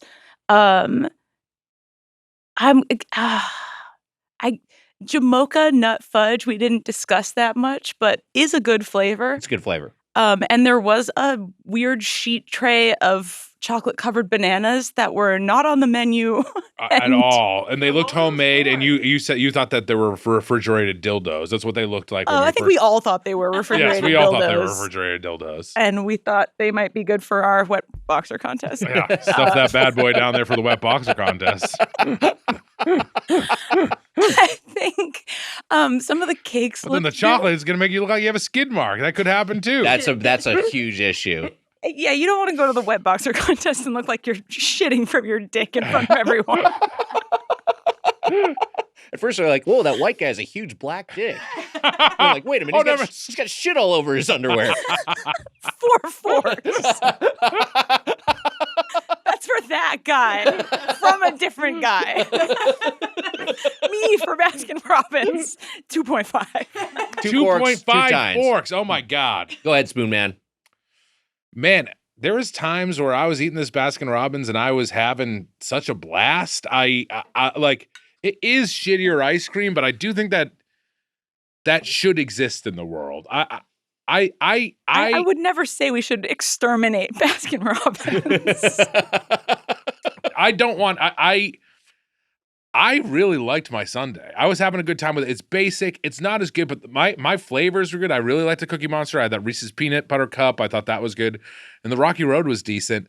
Here's where I'm going to take it down where it doesn't get 4 forker. It was a little bit freezer burned. I do think Baskin-Robbins is just like such an old school place. It's affordable. I'll say that. It is for comparatively compared to Jenny's or whatever. I like Jenny's. But there's something nostalgic to me, and I didn't even grow up with Baskin-Robbins, but there's something nostalgic about that damn. I mean, I did. There was one nearby, but I didn't go to Baskin-Robbins often. It's not as much of a New England thing, right, Emma? It's like Baskin-Robbins? Friendlies and Brigham's were more it growing up or whatever, and I hold those in higher regard. But I still really liked this, and I think I'm going to go 3.5 spoons. 3.5 spoons. Wow. Okay. I did a spoon, and one spoon equals one fork. We know that ratio. Here's what I'm going to say. I do have nostalgia for Baskin-Robbins. I did grow up with Baskin-Robbins. This was kind of my go-to mainstream ice cream parlor, the chain ice cream parlor of choice for the Weiger family.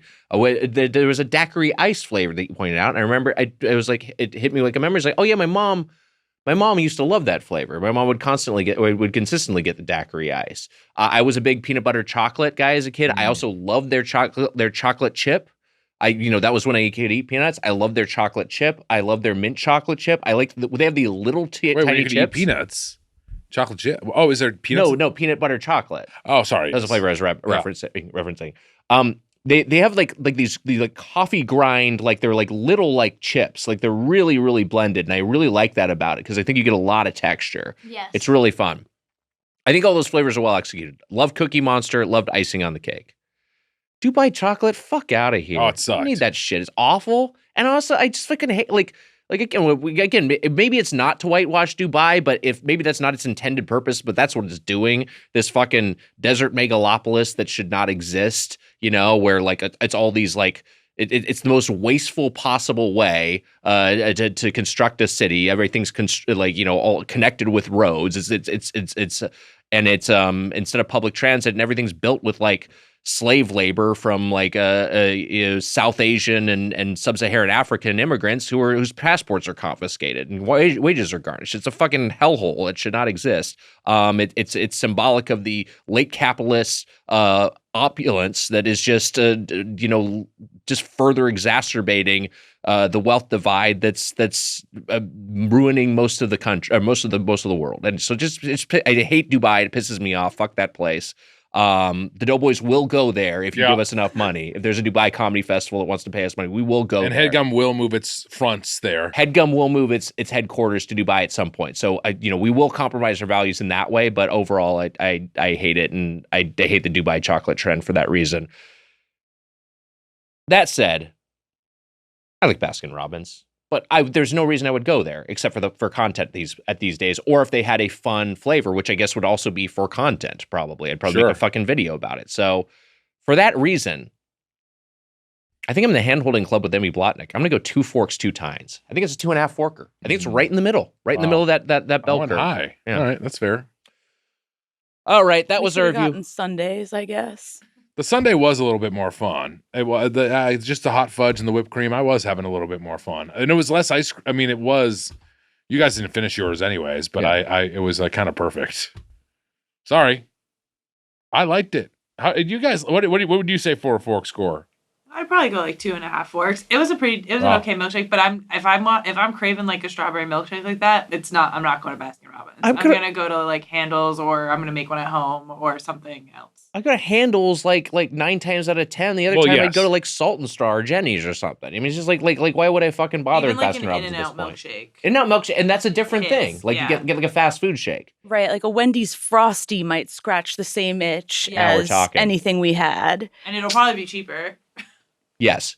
AM, how about you? I think I'm in the hand-holding club too. I would give it a 2.5 spoons. The MCC was worse than what you would get at like a Breyer's that's ice cream. That's damning. Bad. Yeah. When the chips being that small, you can't do your preferred method of spitting them back in the bowl. Out. Yeah, but I don't mind the ground up chips. I do like that. It's almost like a self-fulfilling prophecy. If the ice cream's not very good and you don't go through a lot of it, then it's freezer burned and gets worse. Right. Like you need to be moving a lot of that. Yes. And I don't know if there are enough like little league teams around here to keep that. Especially in that's Silver Lake fair. with like all like Salt and Straw's right there. There's a Jenny's over in Los Feliz. You got a lot of options. I feel like in a lot of America too, it's just like they're upscale ice cream parlors now, and also there's just like better ice cream at you can get McConnell's at the grocery store or Ben and Jerry's. I take Ben and Jerry's over Yeah. Baskin-Robbins. Yeah. I would take Ben & Jerry's over Baskin-Robbins 100%. But that said, these You know what? You convinced me. 3 spoons. I'm moving it down. wow. We got good service there, and the one person working there by herself, She which was it crushing Fucking was doing a great was job. killing it. Yeah.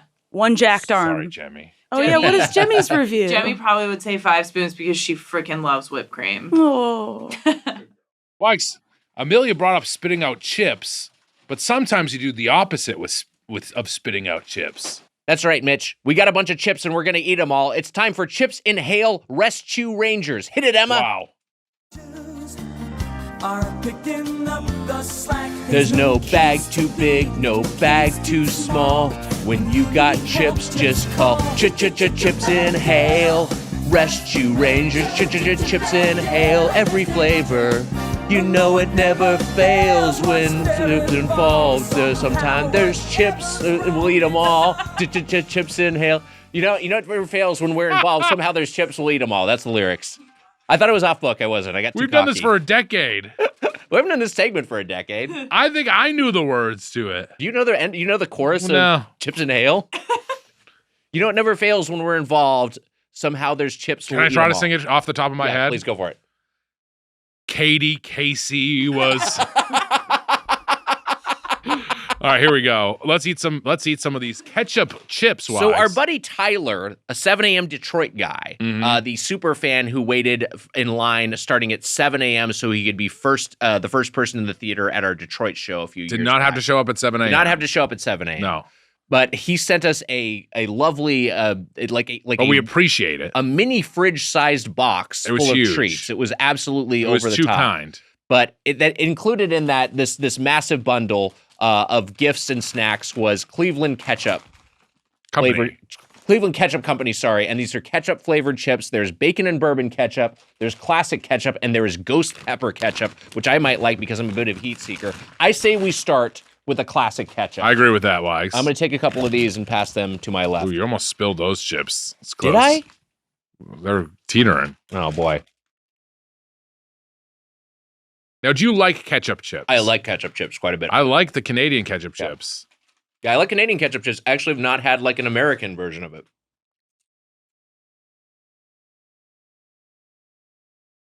Emmy's thinking on these. Okay. No, I do like Lay's ketchup chips better than these. Should we move on? These are a ruffle chip. These are ripple chip. I don't think these are bad. These are the. How do you feel? The You guys thick ribbed taste? chips.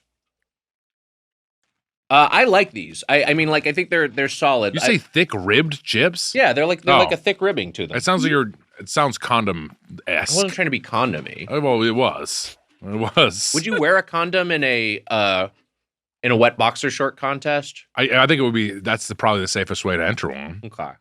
Because then you're getting more of a general. I mean, it would outline be of your so hog. funny for someone to be like, I think that guy's like fucking wearing a condom.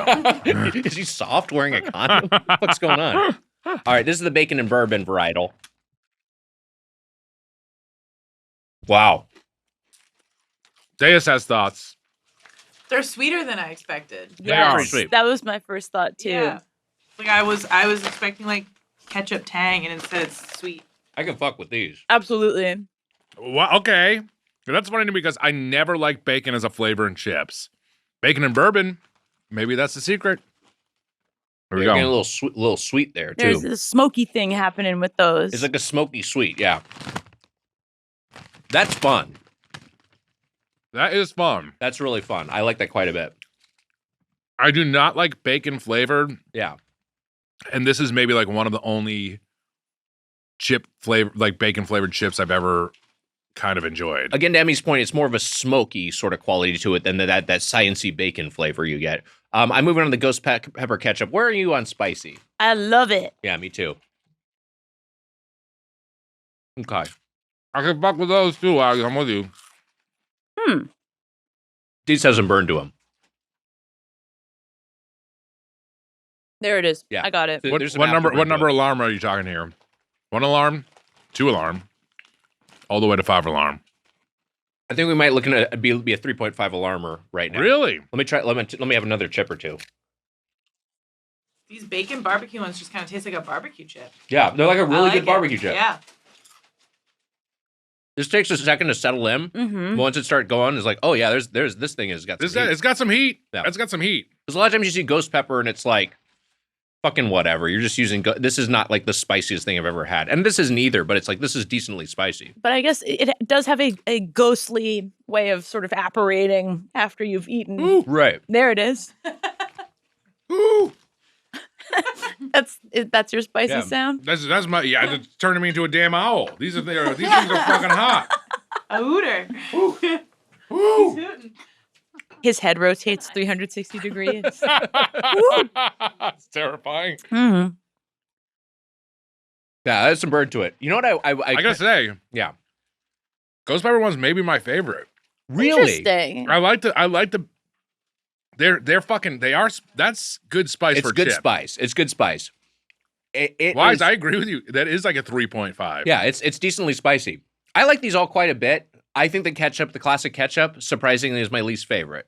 Agreed. And I'm again also surprisingly, bacon and bourbon my number one. Mine too. And then I think probably the middle point would be the ghost peppers, which were good.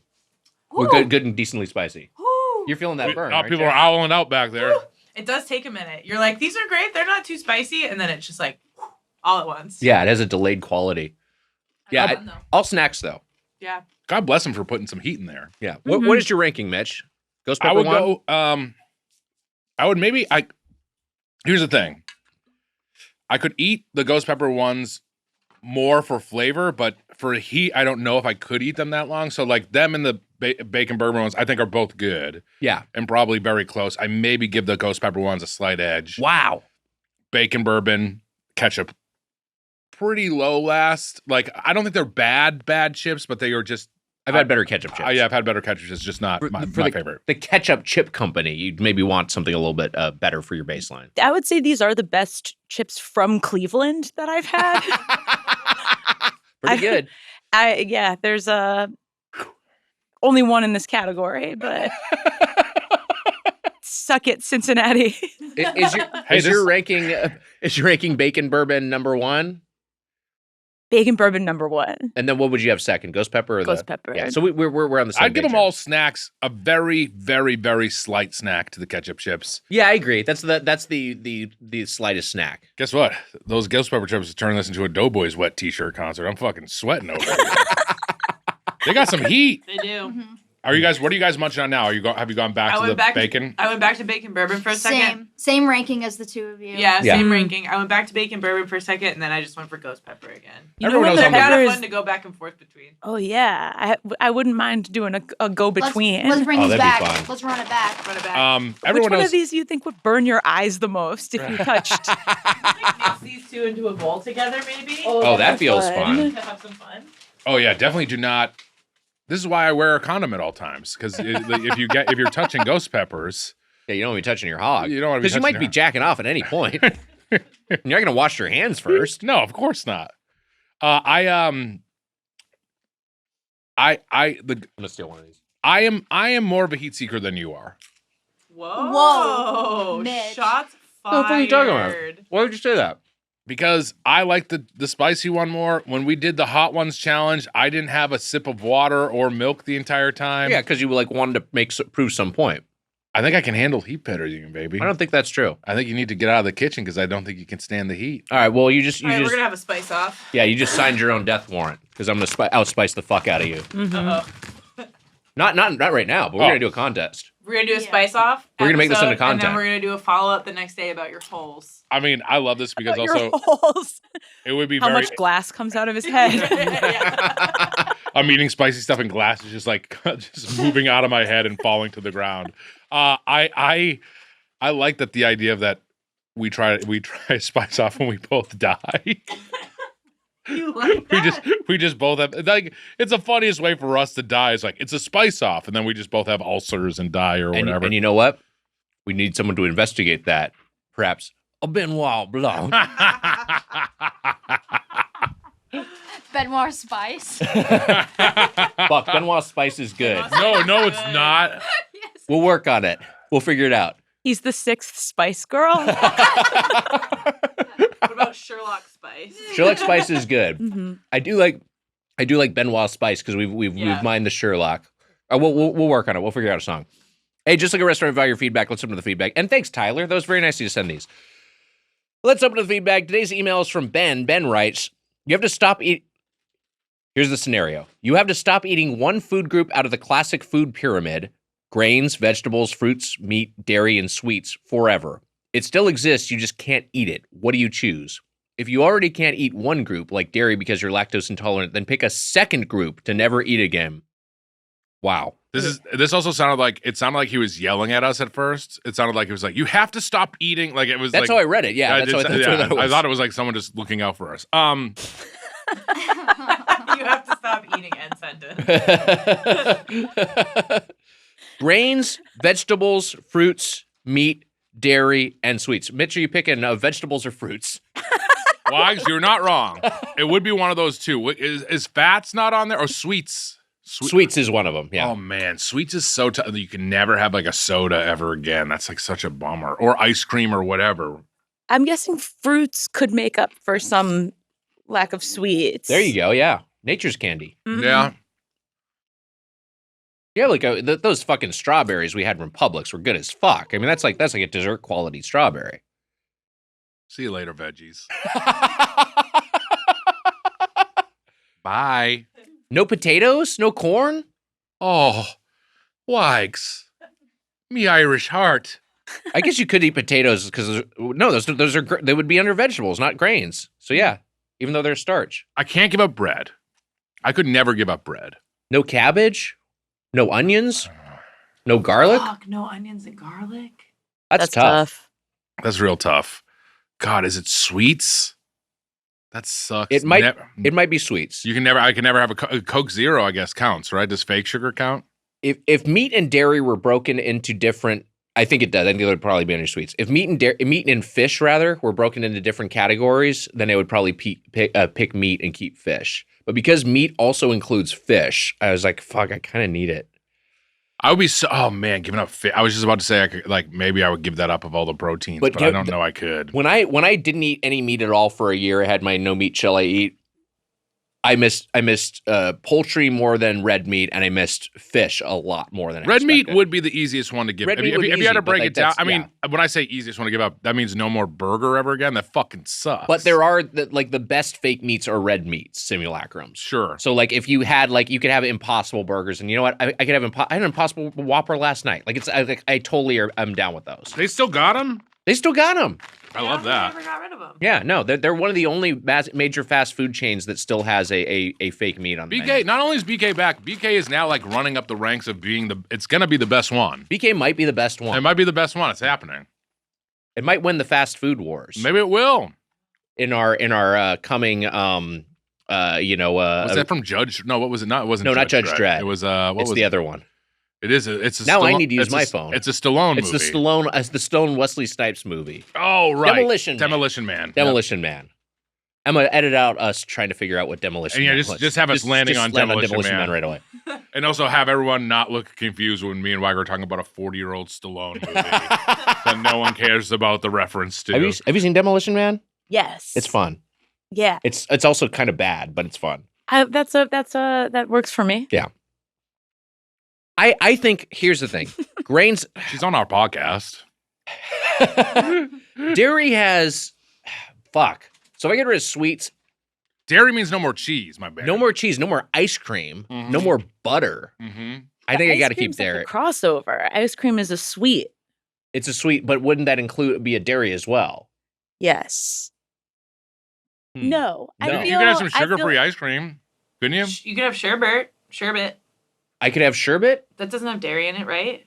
Aren't there that's more of a sweet than a dairy. That's true. Yeah. I could have that. I could have sorbet. Fuck, is it dairy? I just feel like cheese and butter. It's just so fucking really hard. Fucking butter. Butter's such a big one. Butter and bread are just so important to me. I love. Yeah, You know where your grains bread would be is tough. buttered. I know where my bread is buttered. By me. I'm making a tough choice, and I'm going to say meat. I think I could make do with substitute proteins because I've done it before, and everything else is still fun to eat.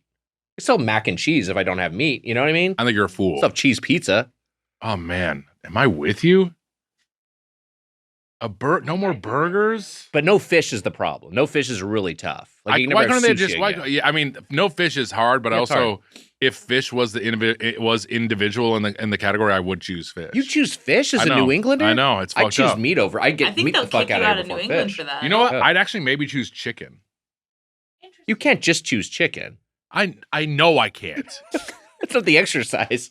Isn't the point of the food pyramid too that you like need all of these things to live? So he's basically like, take one of these things away that you need. Yeah, you to know what? survive. I refuse to answer. Wow. Ben I is think I'll kill myself. Yeah, this is fucked up. Well, so this is the thing. This is the jigsaw-like scenario that Ben has proposed. So you two are ending up dead, and you know what? I'm taking the keys out of your stomachs, and I'm getting the fuck out of there.